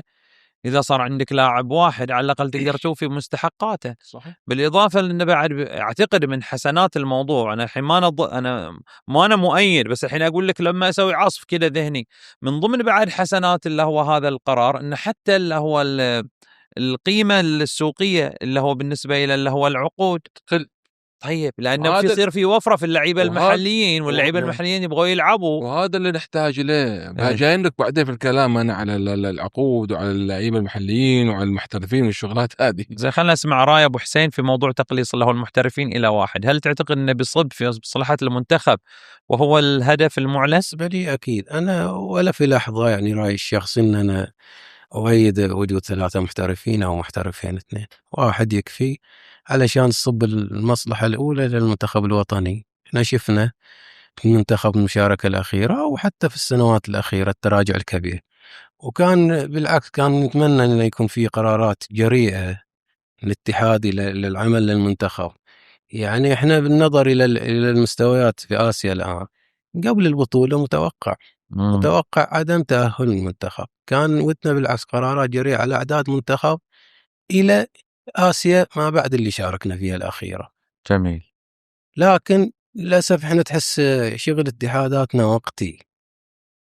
ليش ما يكون في خلاص أنا وصلت إلى مستوى محدد هذه الفترة، واللاعبين استنزفوا المنتخب الأول، ما قاعد نشوف لعيبة يظهروا من تحت ويبرزوا في المنتخب الأول. يعني ناخذ مثل منتخب البحرين يحقق البطولة و80% من المنتخب المشاركة الأخيرة اللي كانت في البحرين اللي قبل الأخيرة اللي حققوها، لما تنظر للمنتخب 80% متغير. يعني هو زج بوجوه شابة وحقق البطولة. في عمل. أنا لازم إن في الاتحاد يكون مثلا شغلي وقتي وأبغى إني أصعد ويكون فترتي، أنا ما أضمن إني الفترة الجاية أكون موجود أو لا، فيكون أنا صعدت لا. وهل طموحي أنا بس أروح كأس عالم؟ ليش ما يكون طموحي أكبر؟ ليش ما يكون طموحي أروح وأقدم مستوى طيب في كأس العالم؟ ليش تكون مشاركة بس؟ يبقى لها عمل، يبقى لها خطة طويلة المدى. مو شرط أنا أبغى أحقق في سنتي أو السنة بس خطط الثانية. طويلة المدى بعد يجيب الاستقرار الإداري. طبعا يعني الحين مثلا هل مثلا الاتحاد البحريني كان في فترة طويلة هو نفس رئيس الاتحاد مستقر مع أعضاء مجلس نعم إدارته؟ نعم هذه أحد الأسباب ممكن تكون استقرار. سبق وقلنا أبو عزيز إن المفروض الخطة هذه زي ما تفضل مع حسين إنها توضع من قبل وزارة من اللجنة الأولمبية، إن أي اتحاد يجي هذا برنامج وهذا يستكمل ما الشغل اللي واستمر قبله. عليه. إن الاتحاد هذا الموجود الآن بقى يواصل، الاتحاد هذا ما توفق ومشى جاء اتحاد ثاني يواصل على نفس الشغل، ما لأن يبدأ من الخطة الصفر. موجودة من اللجنة الأولمبية. لابد أنت في قلتها من قبل في أحد اللقاءات وعيدها ويزيد أقولها، أنت تروح أي اتحاد من الاتحادات الأوروبية بتحصل عندهم خطة موضوع من اللجان عندهم من الوزارة لمدة 10-12 سنة، وكل اتحاد يجي يشتغل عليها. جميل. معناتها الاتحاد هنا بس بيسير المسابقات والأمور هذه لازم تغير لازم في تراجع كبير في كرة اليد السعودية. لازم أنت على قولتهم تكون واقعي وتقول عندي خطأ هني وعندي خلل هني عشان تصلح. إذا ما اعترفت بالخطأ واعترفت بالتراجع كيف راح تصلح؟ جميل. احنا عفوا ابو عزيز، احنا اللي يظهر لعبة كرة اليد هو الفوق الفريق الاول، بينما عندنا شغل تحت في الفئات السنية شغل جبار للأمانة. الآن موجود شغل للأمانة، شغل جبار. دوري مواليد 2014-13، دوري مواليد أو بطولات مجمعة مواليد 10 11 و12، أشبال 2010 وبطولة نخبة وبطولة كاس. شغل تحت قاعد يشتغل شغل جبار، لكن مخرجات فوق وين؟ مفروض هذا يواكب هذا. جميل. عشان تطلع بإنتاج ممتاز. فانتقل للسؤال الثاني وهو الأكثر جدلية اللي صارت عليه، وهو العدد التنازلي من الموسم الجاي إلى المواسم التي تليه. 6 لاعبين مواليد 96، وبعدين الموسم اللي بعده 5 لاعبين مواليد 97، وهو بطريقة طردية. يعني العدد الكل ما كبر اللاعب، يعني باختصار 30 سنة أعلى اللي هو إلك فقط 6 لاعبين ثم 5 لاعبين بعدها الموسم اللي بعده 4 لاعبين. كيف تشوفوا هذا القرار؟ وهل فعلا راح ينعكس إيجابا على توزيع اللاعبين اللي هو مواليدهم أعلى كلاعيبة خبرة بين الأندية، وراح يكون في تدوير إلى هؤلاء اللاعبين في الأندية مختلفة بحيث أن تتوزع مراكز الخبرة في أكثر من نادي، ولا راح يكون في بعد تعب وملل وإرهاق بالنسبة للعيبة الكبار؟ قالوا والله احنا تعبنا من كثر القرارات، ما هم عارفين وش يسووا فينا، احنا بنعتزل وبنفكها من السالفة كلها وخلاص. زين، وإذا طبق هل فعلا راح يكون أثره إيجابي على المنتخب الأول ولا في وجهة نظر؟ تفضل أبو حسين. أنا يعني أول شيء أحيي الاتحاد على تغيير هذا جريء. القرارات. يعني مثل ما انتقدناهم بعض الجوانب بعد لازم نحييهم بعض الجوانب. الآن أنت لازم تحتاج تغيير، سواء أنا اتفقت معاك في القرارات أو لا. أنت اللي وصل له المستويات اللي قاعدين نشوفها الآن لازم تعمل تغيير لأجل ترجع باللعبة إلى اللي شفناه المنافسة الأكثر من اللي قاعد نشوفها الفترة الأخيرة وتوسع دائرة المنافسة. يعني إحنا أصلا الآن الدعم الكبير اللي قاعد نحظى فيه، هذا لأجل زيادة المنافسة واتساع رقعة المنافسة، ولا علشان تقتصر على نادي أو ناديين أو 3؟ يعني معقول قبل الدعم المالي الكبير هذا الآن المفروض يكون سند كبير للأندية، نشوف 4 و5 أندية تتنافس، والآن نشوف غياب كبير عن المشهد. نعم. فأعتقد التغيير القرارات في حد ذاتها، وأنا يعني بنسبة كبيرة يمكن 85-90% أتفق القرارات اللي أشوفها إيجابية. محترف واحد، سواء معدل الأعمار، العدد اللي يكون، يمكن الناس يقول ليش مثلا 6 ونمشي عليها، ليش يتقلص أو كذا، لأن في ناس تنظر برضو اللاعب في عمر 30، يمكن بعض اللاعبين يكون في مستويات طيبة وفي ليفل ممتاز جدا. يعني كنت لو تكلمت لي مثلا قلنا 34 على سبيل المثال، يمكن تقول هني العمر بدأ شوي، يعني على قولتنا بدأ في العد التنازلي.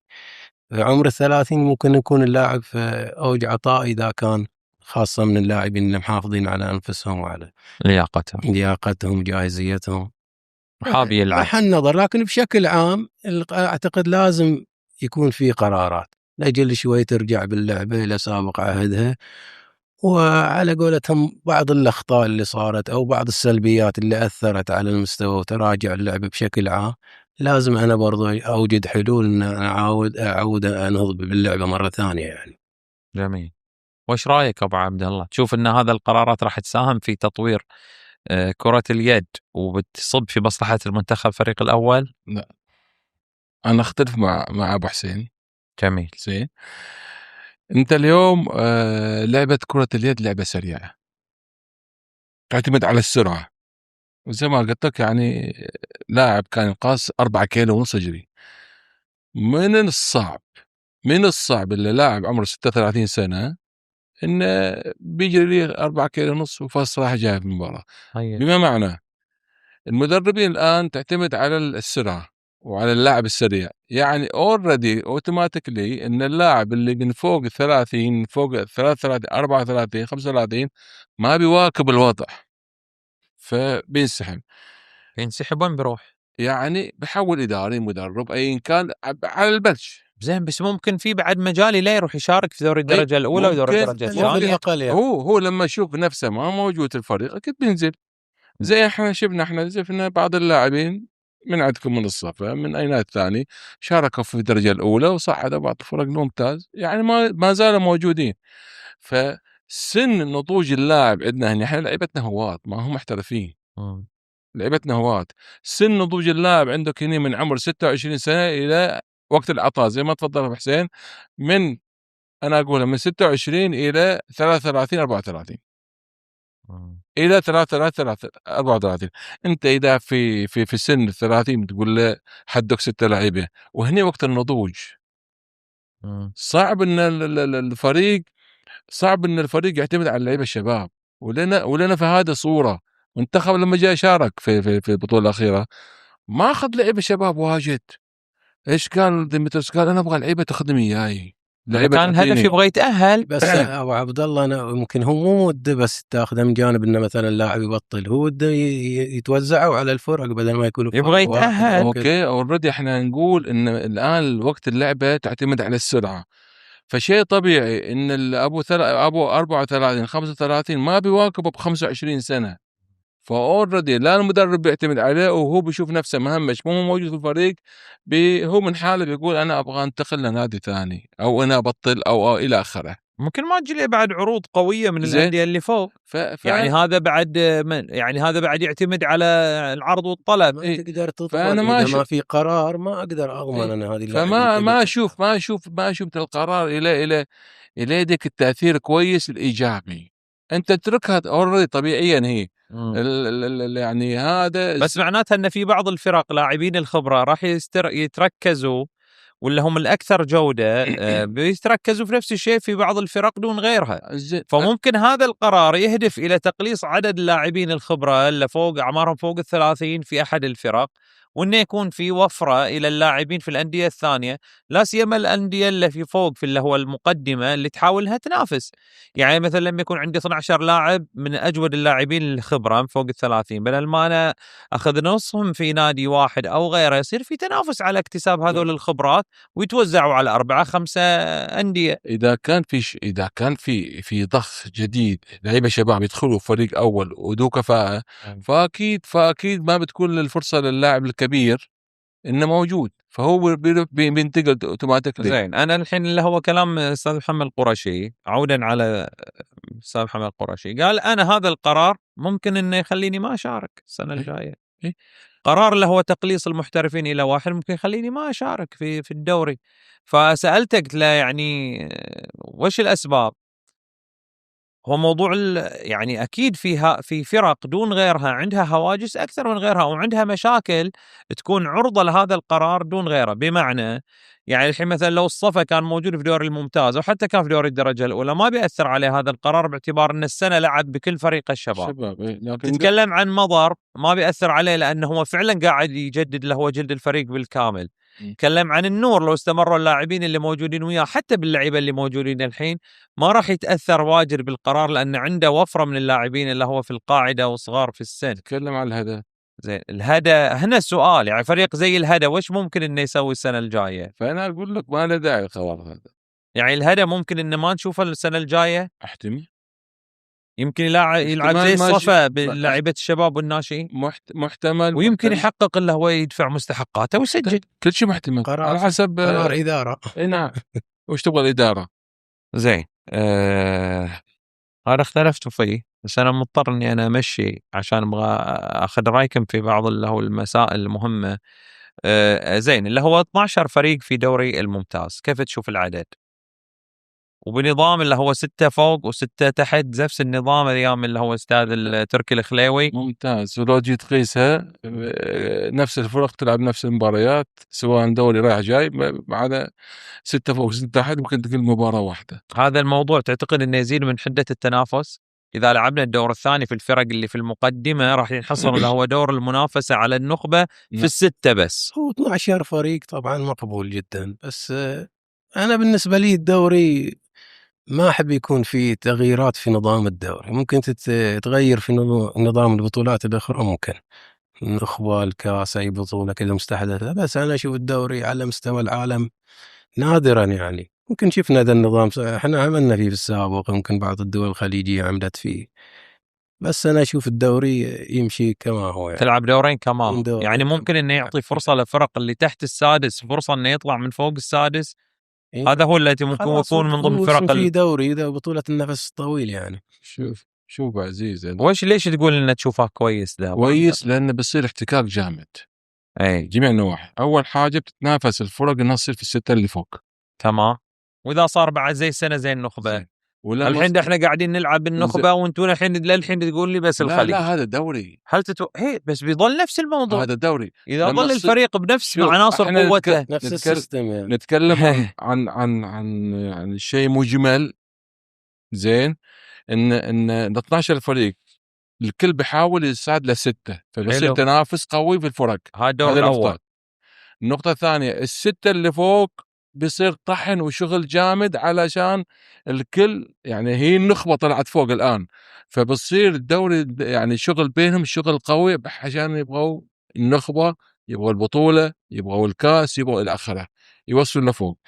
هذه النقطة الثانية. النقطة الثالثة، الفرق اللي تحت بتطحن عشان تهرب من الهبوط. فأنت صارت في 3 منافسات، بينما يعني 3 منافسات في أفريقيا يعني قريبين من المستوى، غير لما مثلا تجيب لي في الدوري زي اللي حصل الآن فريق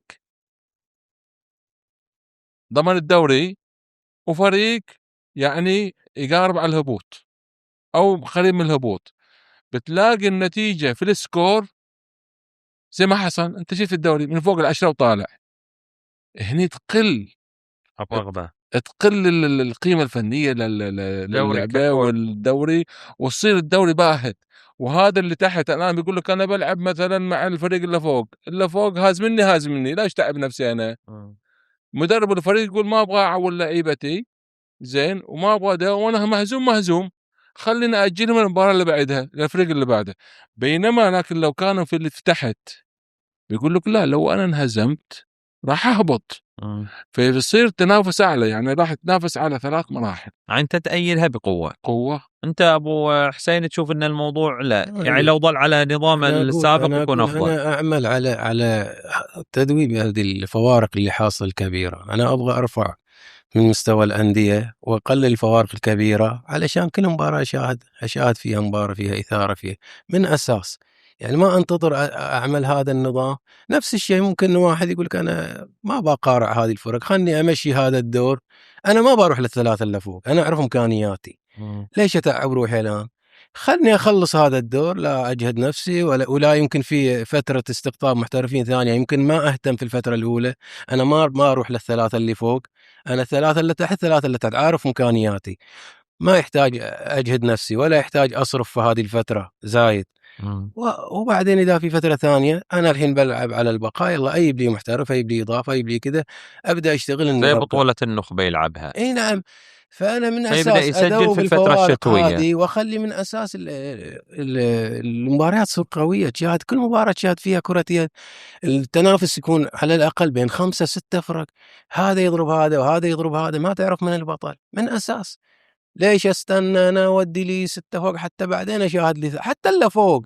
أنا الأول إذا سويت لي ميزة قلت لي والله الأول بيروح مثلا زي بعض اللي يسوي، قلت تروح بنقطتين أو تروح كذا، زين في أفضلية شوي إنك خذيت أول. زين أنا إذا قلت كلهم اللي الثلاثة اللي فوق بيروحوا بدون نقاط، بيلعبوا زي النخبة زي ما تفضل، فأنا الأول والثالث واحد، أنا يهمني إني أطلع فوق ألعب على المنافسة، بعدين خلاص يمكن يصير فيها طبعا شد وكذا. إلى قلت لا الأول بيروح بنقطتين، الثاني مثلا بيروح بنقطة، والثالث بدون نقاط على سبيل المثال، هني بيصير في أهمية. لا الأول غير، ولا بقول لك أنا ثالث وأول واحد، أنا بعدين البطولة بعدين بتلعب مو الآن. صحيح. هذه من ضمن الحين الأشياء اللي أثارها الحين أبو حسين. يقول لك فعلا الحين بالنسبة له الترتيب الأولي مو مهم، إذا أنا كانت له منافستي بعدين في الدور الثاني، إذا ألعب دورين هي نفس الفرق، 5 فرق هي اللي بتخليني فوق وبتخليني تحت. على كل حال هي وجهات نظر. صحيح. احنا ننظر الحين للإيجابيات وننظر إلى السلبيات. زين. الحين أجي إلى موضوع، هل المنتخب راح يستفيد من مجمل الأشياء اللي ناقشناها من فوق بمجملها؟ هل فعلا لما نجي نمسكها ونحطها كلها مع بعض راح نشوف في المستقبل منتخب قوي؟ هل فعلا في اليوم لاعبين انتون تعرفوهم وتتكهنوا يعني بأسماء الموسم الجاي راح نشوفها في الخط الخلفي في الفرق من لعيبة اللي هو الأندية؟ في أسماء تعرفها أبو عبد الله أبو حسين ممكن نشوفها الموسم الجاي تاخذ فرصتها في الأندية؟ أعطوني يعني إذا كنت الأندية. أي الحين مو إحنا قلنا يعني مو قلنا الحين إحنا قلصنا على المحترفين، أوكي هذه واحدة.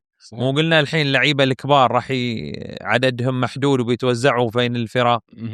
مو قلنا إن الحين 12 فريق اللي بيلعبوا، هذه كلها كان من شأنها إنها تقوي الدوري وشأنها بعد إنها تقوي المنتخب. زين، خطة على قولتنا قاعد تمشي بشكل متوازي. هل هذا الموسم الجاي راح يبين أثره، والله الموضوع راح ياخذ مدى أطول عشان تبين ده الأثر؟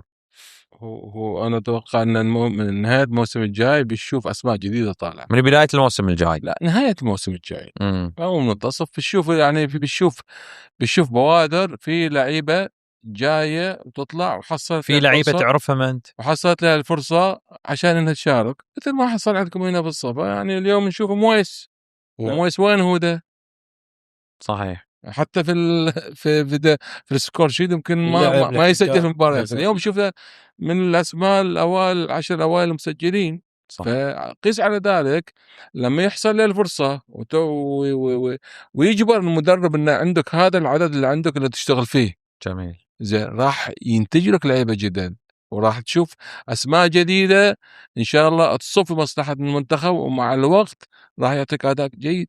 وأسألك أبو حسين عن الخليج وعن الأهلي تحديدا، باعتبار أن الأهلي أعيب عليه بهذا الموسم أن معظم الأسماء اللي استقطبها هي أسماء شابة. اليوم أنت تشوف أن الأهلي لما سوى هذا الشيء راح يصير في صالحه الموسم الجاي، باعتبار أنه يا فريج وأحمد قصي وجهاد أبو علوة ومحمد حسين واللعيبة يعني الصغار اللي استقطبهم، هل راح يكونوا فعلا كأنما هم استشرفوا المستقبل وجابوا لعيبة صغار وبيكون في الأهلي لعيبة جيدين يلعبوا في؟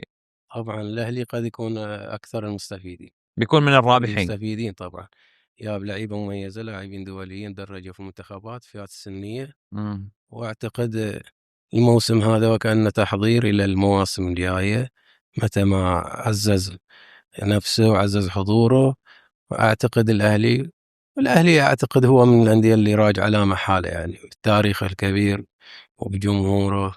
أعتقد أن الأهلي يعني هو الآن، أنا سبق وقلت يعني الموسم هذا قياسا بالخمسة ستة مواسم الأخيرة يعتبر فيه تغيير كبير يعني، وأعتقد أنه بيكون أفضل في الخليج. هل راح يتأثر بهذه القرارات ولا راح يرجع بعد لعيبته؟ الخليج من الأندية الموسم هذا طلع كذا لاعب من عنده إلى الإعارة إلى الأندية الثانية، وكان ما يبغى يفرط فيهم، يعني جدد عقودهم وطلعهم على سبيل الإعارة الأندية الثانية، من ضمنهم اللي هو حسن سامي الحين يلعب في اللي هو نادي النور. وعندك البلميك اللي كان لعبيه اللي هي القادسية، أعتقد الخليج البعض طلعهم بنظام الإعارة، وممكن البعض يعني عامل اتفاقية معهم أنهم يرجعوا، لأن ما أعتقد بيفرط في شباب بهالسهولة هذه. أعتقد أنه عامل حسابه إلى مثل هذه القرارات، يعني ما راح يلجأ الخليج وبيحافظ على مراكز قوته السنة الجاية.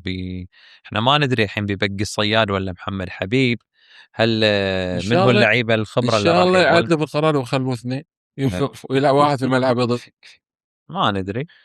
فهذه الأشياء يعني هل راح يستمر الخليج بنفس بنيته الفنية عشان إنه يظل بعد يحقق اللي هو الموسم الجاي البطولات، ولا بعد بيروح مع المد؟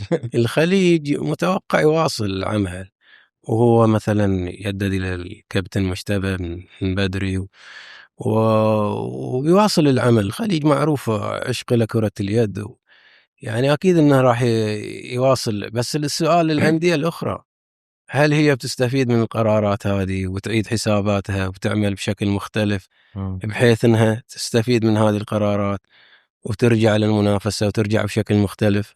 أما الخليج هو مواصل عمل بلا شك. أبو عبد الله، تعتقد من هو الفرق الأكثر مستفيدة من القرارات الجديدة اللي راح تستفيد يعني؟ أكيد مضر مجدد فريقه من أوائل المستفيدين. مضر مجدد، يعني أنت مبروك مضر. أيوة. مغلب العناصر اللي فيه شابة، زين بعضهم يلعب في الدوري الشباب الآن، هو يلعب في الأول، الفريق الأول. زين زيد على ذلك الأندية اللي عندها فرق شباب كويسة تسندها راح تفيدها. زين. الصفا من الفرق اللي خسرها الدوري بحسب كلام الجميع، خصوصا في الأربعة مواسم الماضية. كان فريق منافس ويعني اسم بجمهوره، حضروا جماهيره لأربعة مواسم متتالية من 2022، والمدرجات مليئة بالجماهير الصفوانية، وكان الأمل يحدوها بحيازة إحدى البطولات. اليوم الصفا بنتيجة الظروف اللي حصلت إليه والكل يعرفها، ما يحتاج نفصل فيها بشكل كثير، السنة الجاية راح نشوف في دوري الدرجة الأولى. كيف تشوف أن الصفا هل هو راح يكون من أول العائدين إلى دور الممتاز ولا بعد راح يعاني من مشاكل أخرى؟ الصفا خسارة كبيرة صراحة، لكن قلنا نتمنى إن شاء الله يرجعوا بشكل أفضل. الصفا يعني كان الجمهور يمني نفس بطولة يلاقي في الدرجة الأولى. كان قاب قوسين أكثر من بطولة، كان قريب من تحقيقها. أعتقد جزئيات بسيطة، كان بعض الخيارات المحترفين اللي يعني خاصة في النهائيات والمباريات المفصلية اللي ما طلعوا الشكل اللي كان يتمناه النادي. وحتى بعض اللاعبين يعني ما استشعروا حقيقة في بعض المباريات، يعني فريق لسنوات يعمل ويخرج نجوم وجمهور عاشق ويمني نفسه ببطولة وتوصل لكذا نهائي وتوصل لمباريات مفصلية. مفروض اللاعب عنده استشعار كبير بهذا الشيء ويحقق إنجاز. تخيل يكون أول إنجاز لهذا النادي لم تعطش له إنجاز.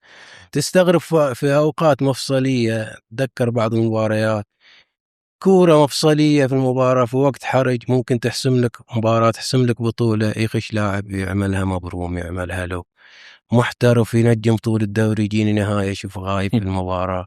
كان أشياء غريبة صراحة. يعني نادي الصفا كان فعلا يستحق إنجاز، وهو أعتقد لو كسر هذا عدم الحظ وعدم التوفيق في تحقيق بطولة أعتقد كان بيحقق أكثر من بطولة. أتمنى أنه يتجاوز هذه الظروف. الصفا من الأندية الكبيرة واللي لها يعني متعة ولون خاص في الدوري. أتمنى أنه يرجع بشكل أفضل وأقوى إن شاء الله. حطيت صبعك على الجرح بعد ما كان على وشك انه يندمل. بس انت اليوم، انا الموسم الماضي كنت حقيقة ولما نقعد نحلل من جد من اكثر الاشياء اللي قهرتني الاشياء اللي الحين انت ذكرتها، خصوصا لما تجيب لاعبين محترفين تعتقد ان هم اللي راح يصنعوا وياك الفارق في اللحظات الحاسمة، تشوفهم هم اللي يضيعوا الفريق ويوصلوه الى مستوى اللي لا عودة. ضيع الموسم، يعني جهد موسم كامل، فريق لك موجود يلعب مباراة جول بجول ومباراة ماشية، ينزل رتم الفريق كله بسبب حركة لا مسؤولة أو بتنفيذ ضربة جزائية بشكل لا مسؤول. وللأسف إن حصلنا من يبرر إلى بعض اللاعبين المحترفين.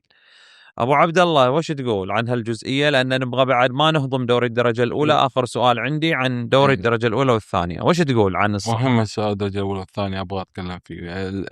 أتكلم في وضعية نادي الصفا الآن لما تقول يرجع في الدرجة، يرجع إلى الممتاز بالفريق اللي شفناها السنة، أكيد بيكون السنة الجاية أكثر نضج.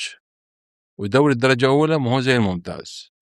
زين، يحتاج الإدارة وقفة شوي مع إن الإدارة إذا أمكن دعم الفريق، لأن اللي قاعد نشاهد إحنا ما يقارب 9 لاعبين يشاركوا بس، حارس واحد مع 8 لاعبين، وهذا الشيء مضني ومتعب للعبة. إذا قدرت الإدارة وفق الملاءة المالية وخلافه الأمور الإدارية ما أفهم فيها، إنها تدعم الفريق سواء من اللاعبين المحليين من نفس النادي أو تستقطب بعض اللاعبين المحليين، الفريق راح يرجع ممتاز وما أخاف عليه.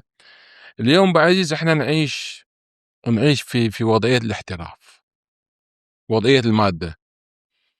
زين، فلا تستغرب ان الصفا من ممتاز الى هبوط ودرجة اولى. طال ما عندك المادة، طال ما انت تسوي. نقطة مهمة انا بأثيرها في الموضوع هذا هي نوعية اللاعب المحلي. اللاعب المحلي انا ودي انه يكون في، يعني يسمحوا لي الاخوان، ما احب اقطع رزق احد او انه يعني اسيء الى احد، لكن اتمنى من الاخوان في الاتحاد اعاده النظر في عقود اللاعبين المحليين. انت اليوم لما يجي يسوي لي عقد للاعب هاوي على انه لاعب محترف، هذا غلط كبير، وهذا من اسباب هدم اللعبه. زين، اذا بصير لازم يصير جزئين: لاعب بعقد هاوي اللي عنده وظيفه في الصباح وما يقدر يجيني التمارين زي ما انا ابغى، هذا بعقد هاوي، قيمه وقدرها بين النادي بين اللاعب بين الاتحاد، شيء ثاني. اللاعب المحترف اللي موجود عندي ومو متفرغ، اللاعب الهاوي اللي عفوا اللاعب المحلي اللي موجود عندي ومتفرغ، بامكانه يكون بعقد احترافي بحيث انه يتدرب لي جميع الفترات اللي ابغاه في اي وقت، هذا يكون له عقد ثاني. اليوم لاحظنا ان بعض اللعيبه اللاعب ما، يعني مع احترامي له، كان في نادي ما يستلم له 50,000، بعد ده راح النادي ثاني قال لهم انا ابغى 200,000. صارت في مادة في الأندية السنوات اللي طافت، ولذلك أنت تلاحظ ده هبوط مستوى اللعبة عندنا، وهذا أحد أسبابها. لما أنا أقيم اللاعب وأعطيه حقه، لاعب عنده وظيفة ما تاخذ لي عقد محترف، تاخذ لي عقد لاعب هاوي بقدر مبلغ وقدره، واللاعب المحترف اللي متفرغ بإمكانه يجيني في جميع الأوقات اللي أنا أبغاه، فهذا أنا أعطيه عقد محترف. ما هو بصير عندي انا مشاركه بفريقي مباراه معينه، يجيني لاعب يقول لك انا الشركه حقي ما تسمح لي اطلع، لو طلعت بخصموا علي، او لو طلعت ما بيرقبوني، لو طلعت بفصلوني. طيب والعقد اللي بيني وبينك، انا بيني وبينك عقد، تستلم مثلا راتب في الشهر 20,000، عقدي وياك 200,000 في السنه، تستلم لي في الشهر 20,000، ولما اجي وقت محتاج إلك في المباراة تقول لي انا لا ما اقدر، وانا شغلي وعملي واهم لي شغلي. طيب وانا الحين نادي. فهذه من مضرات العقود المحلية للاعبين. فاتمنى بس الحين اعتقد ابو عبد الله الحين يقدروا اللاعبين يتسجلوا في التأمينات الاجتماعية على انهم كلعيبة. اعتقد صار في تعديل في النظام اذا صار يسمح بتسجيل اللاعبين كلعيبة متفرغين او محترفين او شغلة انا كذا. اقصد النقطة هذه، اعتقد الحين اللي عنده عقد مرتفع يقدر انه يتفرغ كلاعب اذا ما انا غلطان. هذا المطلوب انت اليوم. يعني اذا انت عقدك اليوم تعتقد انه مجزي، نعم، تقدر انك تشتغل كلاعب يعني كمتفرغ. نعم. واذا خصوصا اذا النادي عطاه مثلا تامين طبي له ولا اسرته كموظف ودي الامور يقدر. المشكله عفوا يعني انت بعد لما سنيت هذا النظام في الاتحاد السابق، نظام حبر على ورق، ما في رقابه، ما في شيء، الكل يعرف العقود في البدايه وش صار، كله من تحت الطاوله، كل العقود ثانويه. صحيح. وينك انت اتحاد؟ مو حطيت قانون وحطيت سقف معين؟ وينك؟ حبر على ورق النظام، ما صار اي رقابه اي شيء. كل الشارع الرياضي مو يعرف بهذا الشيء، يعرف العقود على ما يسموه تحت الطاوله. معقول انت الاتحاد ما تعرف؟ لذلك الاتحاد الجديد حاول يعدل في هذا الشيء وقال لا، ما خلها في مفتوحه مفتوح، واي شيء حطه على الورقه. وقامت تسارع اللاعبين الانديه انه خلاص العقد السابق تعال حط لي في ورقه واحده في عقد جديد واحد. فهذه من الاشياء اللي تحط نظام لازم يكون في رقابه، ومن يخالف يتحمل مخالفته. اما نظام حبر على ورق الكل يسوي على كيفه، ما هو نظام هذا. جميل. الحين نرجع لسؤالنا الاخير كان نختم. دوري الدرجه الاولى والثانيه بيكون دوري مدموج بينهم بين بعض. اعتقد ان دوري الثانيه كان عباره عن بطوله يلعب مجموعات، بعدين تأهل دور 8 16 8 بعدين اللي هو الأدوار النهائية تلعب في إحدى البنات. الحين إحنا لا بيلعبوا الفرق كلها مع بعض، دوري الدرجة الأولى دوري الدرجة الثانية. أول شغلة كيف بتشوفوا مستوى التنافس وكم عدد الفرق اللي راح تشارك في دوري الدرجة الأولى الموسم الجاي؟ عندكم خبر عن العدد؟ شوف هو العدد ما في خبر، بس انت تتوقع من 20 إيه، لان 16 فريق. اي يعني لا ازيد، لان من المناطق الحين هبطوا في اثنين التصفيات اللي صارت الاخيره. إيه لا بس 8 افريقيا تقريبا اللي صعد فيه كلهم بيشاركوا او لا يعني. إيه لا، لما يصير مفتوح الحين الكل بيشارك، لكن هذه ما راح تعطي كلها بشكل كويس. انت اليوم راح بتضر باللعبه، انت قاعد تشتغل فوق في الممتاز كويس، ونص فوق ونص تحت وقللت اعمار ده، لكن في الدرجه الاولى انت اليوم بعد لا تنسى انها ما تخلق استدامه في اللعبه. زين انت يعني الحين نتكلم عن زياده قاعده اللعب. انت ما خلينا الحين ننظر لها من الناحيه الايجابيه. انا لما اقول عندي 20 فريق يلعب دوري، جميل، معناتها ان عندي 20 مدرب جميل. ممكن انهم يشتغلوا في 20 نادي. وفليكن انا بالنسبه لي لو كان بعد في قرار شويه يخدم بعد المدربين اللي هو الوطنيين في دخولهم في انديه الدرجه الاولى، كان يكون بعد شويه في يعني كويس انه يعني انهم يدخلوا وبيعرفوا الدوري ويعرفوا دهاليزه اكثر. زين هذا شيء كويس. انه لو نادي كان يلعب في اليد 3 شهور في السنه، الحين بتخليه يلعب 10 شهور في السنه. زين، فمعناتها انه بيكونوا لعيبته موجودين، بيتمرنوا طول السنه، مدربهم موجود، بيشتغل على الفئات السنيه عشان يلعب في دوري الدرجه الاولى. قاعد بيروح ينافس عشان يحصل على اللي هو مبالغ الاستراتيجيه، يمكن يدور يعني فيها ايجابيات. سلبياتها ممكن انا اشوف الحين مثلا اتساع رقعه المشاركه بالنسبه الى التنقلات. اذا كان نادي مثلا من جيزان بيلعب مثلا مباراه في الشمال او بيلعب في الشرقيه او بتلعب في الغربيه، وخصوصا الانديه اللي ما عندها ملاءه ماليه كبيره راح ياثر عليها موضوع التنقلات والصرفيات. فممكن تقول انا باخذ الموضوع من قاصره وما بشارك. بعض الانديه اللي في بعض المناطق يمكن ركيزتها الاساسيه لاعبين منطقه الشرقية أو الغربية أو الوسطى، فيقول لك أنا لما أخذ هذا اللاعب 3 أشهر في السنة ممكن ياخذ إجازة من دوامه من عمله، بيجي يلعب لي بطولة مجمعة بيجي. اليوم إذا بتلعب دوري كامل ممكن يكون إنه ما هو متفرغ يجي يلعب، يقول لك أنا ما بتعاقد وياك، أنا وظيفتي وحياتي كلها في المنطقة الفلانية. فإحنا الحين في مقايسة بين اللي هو إيجابياته وسلبياته، فوش تشوفوا انتون؟ يعني أنا أقول أنت إذا سويت دوري عام زي ما تفضلت بيجيني مشارك 3 شهور لده وما عنده لعبة، يمكن مغلب الأندية تبطل ما تشارك، تعتذر. هي تعتذر، بتقول لك أنا الحين بتكلف سنة كاملة وتدريب وروحة وجية ومناطق وده، ناهيك عن ذلك النتائج اللي بحصلها. يعني أنا بلعب أنا فريق مثلا فريق مغمور تو طالع بيلعب لي مع الصف اللي نازل ممتاز، زين تنتهي مباراة ممكن 50-10 50-5 60-10. النتائج العالية هذه راح تسبب أذى نفسي للفريق هذا وللمشاركين في هذا، فممكن يقيسها الإدارة. ناهيك عن ذلك التكلفة المادية يمكن ما تشارك. فلذلك أنا وجهة نظري يمكن يعني زي ما تفضلت أنت تأيد أو تختلف معي، لو ظل الدوري زي ما هو عليه زين، وهذه الأندية هذه تجي في بطولة مجمعة زين وتشارك لمدة أسبوع أسبوعين لغاية ما تتأهل وتخش في الدرجة الأولى، أو إنه على حسب الأندية إذا صار من فوق 16 تقسم إلى جزئين نفس الممتاز، جزء فوق وجزء تحت عشان يزيد الاحتكاك حسب اللي هي يعني نظرة الاتحاد اللي وضع النقطة هذه. أنا ما أدري وش المبررات، من المفترض ان انا عندي مقترح بس ما بيخدم اللي هو الموضوع. عندي مقترح بس خلينا نسمع وجهة نظر ابو حسين، وش تشوف انت؟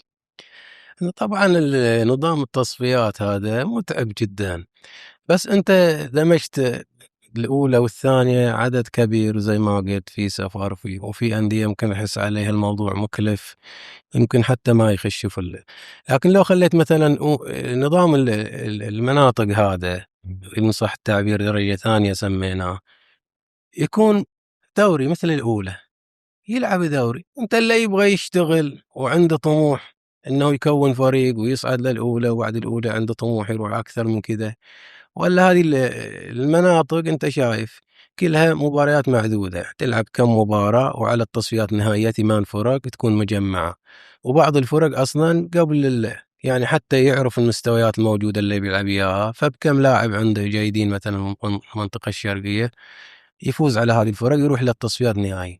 قبل التصفيات النهائية وحصلت كثير يعني يقوم ماليا يعني يحط له في كم لاعب ويروح يصعد ياخذ في النهاية، ويمكن بعد يصعد وفريقه هذا كله يمشي، يروح بعد بعض اللاعبين يدوروا يلعبوا على نفس الليفل هذا هو اللي في المحدودة.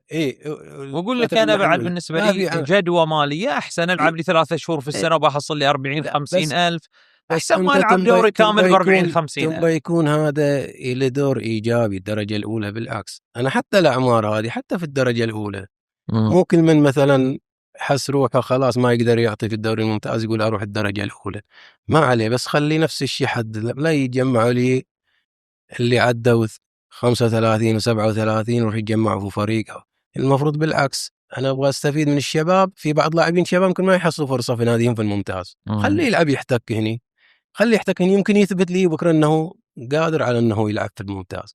في النهايه اللعب والاحتكاك هو اللي بيفرجيك اللاعب وامكانياته وحتى هو يثبت نفسه. اما الى نزل للممتاز هذا واسم معروف وكذا وجاء اعطيته الدرجه الاولى بعد ما قضى سنوات في الممتاز، بعد يقضي له كم سنه في الدرجه الاولى، والشباب هذا اللي ما قدر يحصل فرصه في نادي في الممتاز في الدرجه الاولى وبرضه يقعد احتياط، هذا انت خلاص خدمك ما قصر. يعني ما تعول عليه، احنا نتكلم في النهايه المصلحه الاولى من المنتخب، هذا ما راح تضمه من جديد الى المنتخب تبغى الصغار، تبغى هذا يكون فعلا الدوري الاولى ايجابي، في ايجابيات، في ممكن تخرج لي لاعبين من هذا الدوري، ما يكون بس لاجل المشاركه او لاجل يقولوا عندي دوري اولى وثانيه. يمكن يجي وسبق لاعبين تميزوا كانوا من الدرجة الأولى، كانوا من أميز لاعبين المنتخب، ممكن أميز لاعبين مروا على تاريخ المنتخب كانوا في أندية في الدرجة الأولى. نعم. والكل يعرف هذا الشيء. بس الضوء ما ينالهم، دوري يعني مظلوم إعلاميا. السنة يعني متى احنا عرفنا من اللي تأهل؟ آخر شيء لما احتدمت المنافسة بين الجزيرة وبين القادسية وبين الخويلدية، يعني كانت فيه شوية ما حد يتابع الدوري هذا لا إعلاميا ولا يتابعوه يعني بصراحة هذا، وصاير على قولتهم دوري المظالم. مناطق متعب، ويعني تقوم تشتغل وتكون لك فريق وتمشي بشكل جيد، واخر شيء في مباراة واحدة طبعا بالنظام هذا مثلا نصف النهائي تخسر وخلاص. نظام تصفيات سابق، نظام تصفيات ممكن حبطك، يمكن حتى تشتغل مرة ثانية. يعني دوري هذا اللي يعمل وعنده نفس وفعلا يعمل انه يكون له فريق واصل، هو اللي بيشتغل اكيد. هي عموما حب اللعبة بحد ذاته يخلق الشغف. يعني أنا أذكر نادي العربي في إحدى السنوات لما كنت إداري في الفئات السنية في نادي الصفا، أول ما رجعت أو بالأحرى أول ما بدأت العمل الإداري، كنت أشوف واحد يجي مع مجموعة أطفال بمدربهم بمواصلات باص ويدور من نادي لنادي يسوي مباريات. جيت ويده، أنا سألت منه هذا؟ قال لي هذا الرجال اسمه صالح أبو صالح السعدي، أبو صالح. اي نعم. يوسف النفيسة، هالرجل الخلوق المحترم الطيب اللي حقيقة يستحق أني أنا أذكره اليوم. كافح مكافحة الأبطال عشان أنه يرجع كرة اليد في نادي العربي، وسووا جابوا رعاه وحطوا صورة لوهيبي رحمة الله عليه في مدرسة اللي هو العربي. تاريخ كبير جميل. تاريخ الكبير في كرة اليد السعودية. تروح إلى نادي العربي تشوف معسكر كامل في خدمة كرة اليد، تروح تشوفه هو تسأله عنده بالبزنس الخاص به كل ما تحت يده يبغى يصرفه على هذول الأولاد. لين ما بعدين شفنا مجموعة من اللاعبين زي اللي هو رامي اللي للحين من اللي هو اللعيبة اللي هو اشتغل عليهم، ولعيبة كثر يعني ما يوسعنا المجال. هذول من صناعة هذا أبو صالح والعمل اللي سواه بالشغف. يجي في الصيف الناس قاعدة بيوتهم هو يعسكر يا الأولاد هنا، يقول لأن الشرقية هي اللي فيها أكثر أندية، يلعب أكبر قدر ممكن من المباريات وسوى شيء ولعب في العربي في الناشئين. نفس الخطة يسوي نادي الحزب الحين مع فهد البطاح يسوي نفس الشغل. شفت كيف؟ فهذا شغف. مو كل نادي ممكن يخلق نفس الشغف. عمل في الفئات يعني حتى لو ما كان الفريق الأول. تفضل ابو عبد الله، انت اعرف ما تقدر تختم لين تقول كل النقاط اللي عندك. ايوه خلاص شيء يعني احنا نطرح نقاط يمكن تفيد الشارع. يلا قول عشان بنختم وصلنا اخر نقطه. زين اليوم انا عندي اليوم دوري ناشئين ودوري شباب. دوري الشباب اكثر دوري متعب بالنسبه للاعيبه الشباب، العمر اللي يمروا فيه عمر جامعه عمر بلوغ والشغلات الى اخره. صحيح. زين انا وجهه نظري او اقتراحي بحكم ان عندنا قاب ما بين الفريق الاول وفريق الشباب، ولذلك تلاحظ مغلب الانديه وعلى راسهم الخليج. زين العام فريق الشباب وقبل العام اللي عنده وينهم في الفريق الاول؟ ما نشوف احد، ما في احد فريق اول. ليش؟ عدم كفاءة اللاعبين بحيث انهم يستمروا الفريق الاول. اللي انوجد الان يمكن اللي شفناه اللي هو تريكي، والثاني هذا اللي قاعد يلعب باك ناس اسمه الولد الشباب باقي شباب. القصد والهدف اللي عندي او الفكره اللي عندي لو تطرح الفكره هذه يناقشوها في الاتحاد بحيث ان تشوفوا هل تنفع ام لا، يعمل فريق اولمبي حلو زين ويدمج دوري الشباب والناشئين، بحكم ان لعيبه الفريق الشباب مغلبهم الناشئين. زين ويقلل العمر حق فريق الشباب حق الفريق هذا الدمج، يعني يخليه من عمر 16 لغايه 19. حلو مدموج شباب وناشئين. بعده معناتها كده اجباري لازم ازيد اللي هو عمر الاشبال اللي قبل الناشئين عشان اني انا اقدر العبهم. خلي من 15 الى 19 4 سنوات.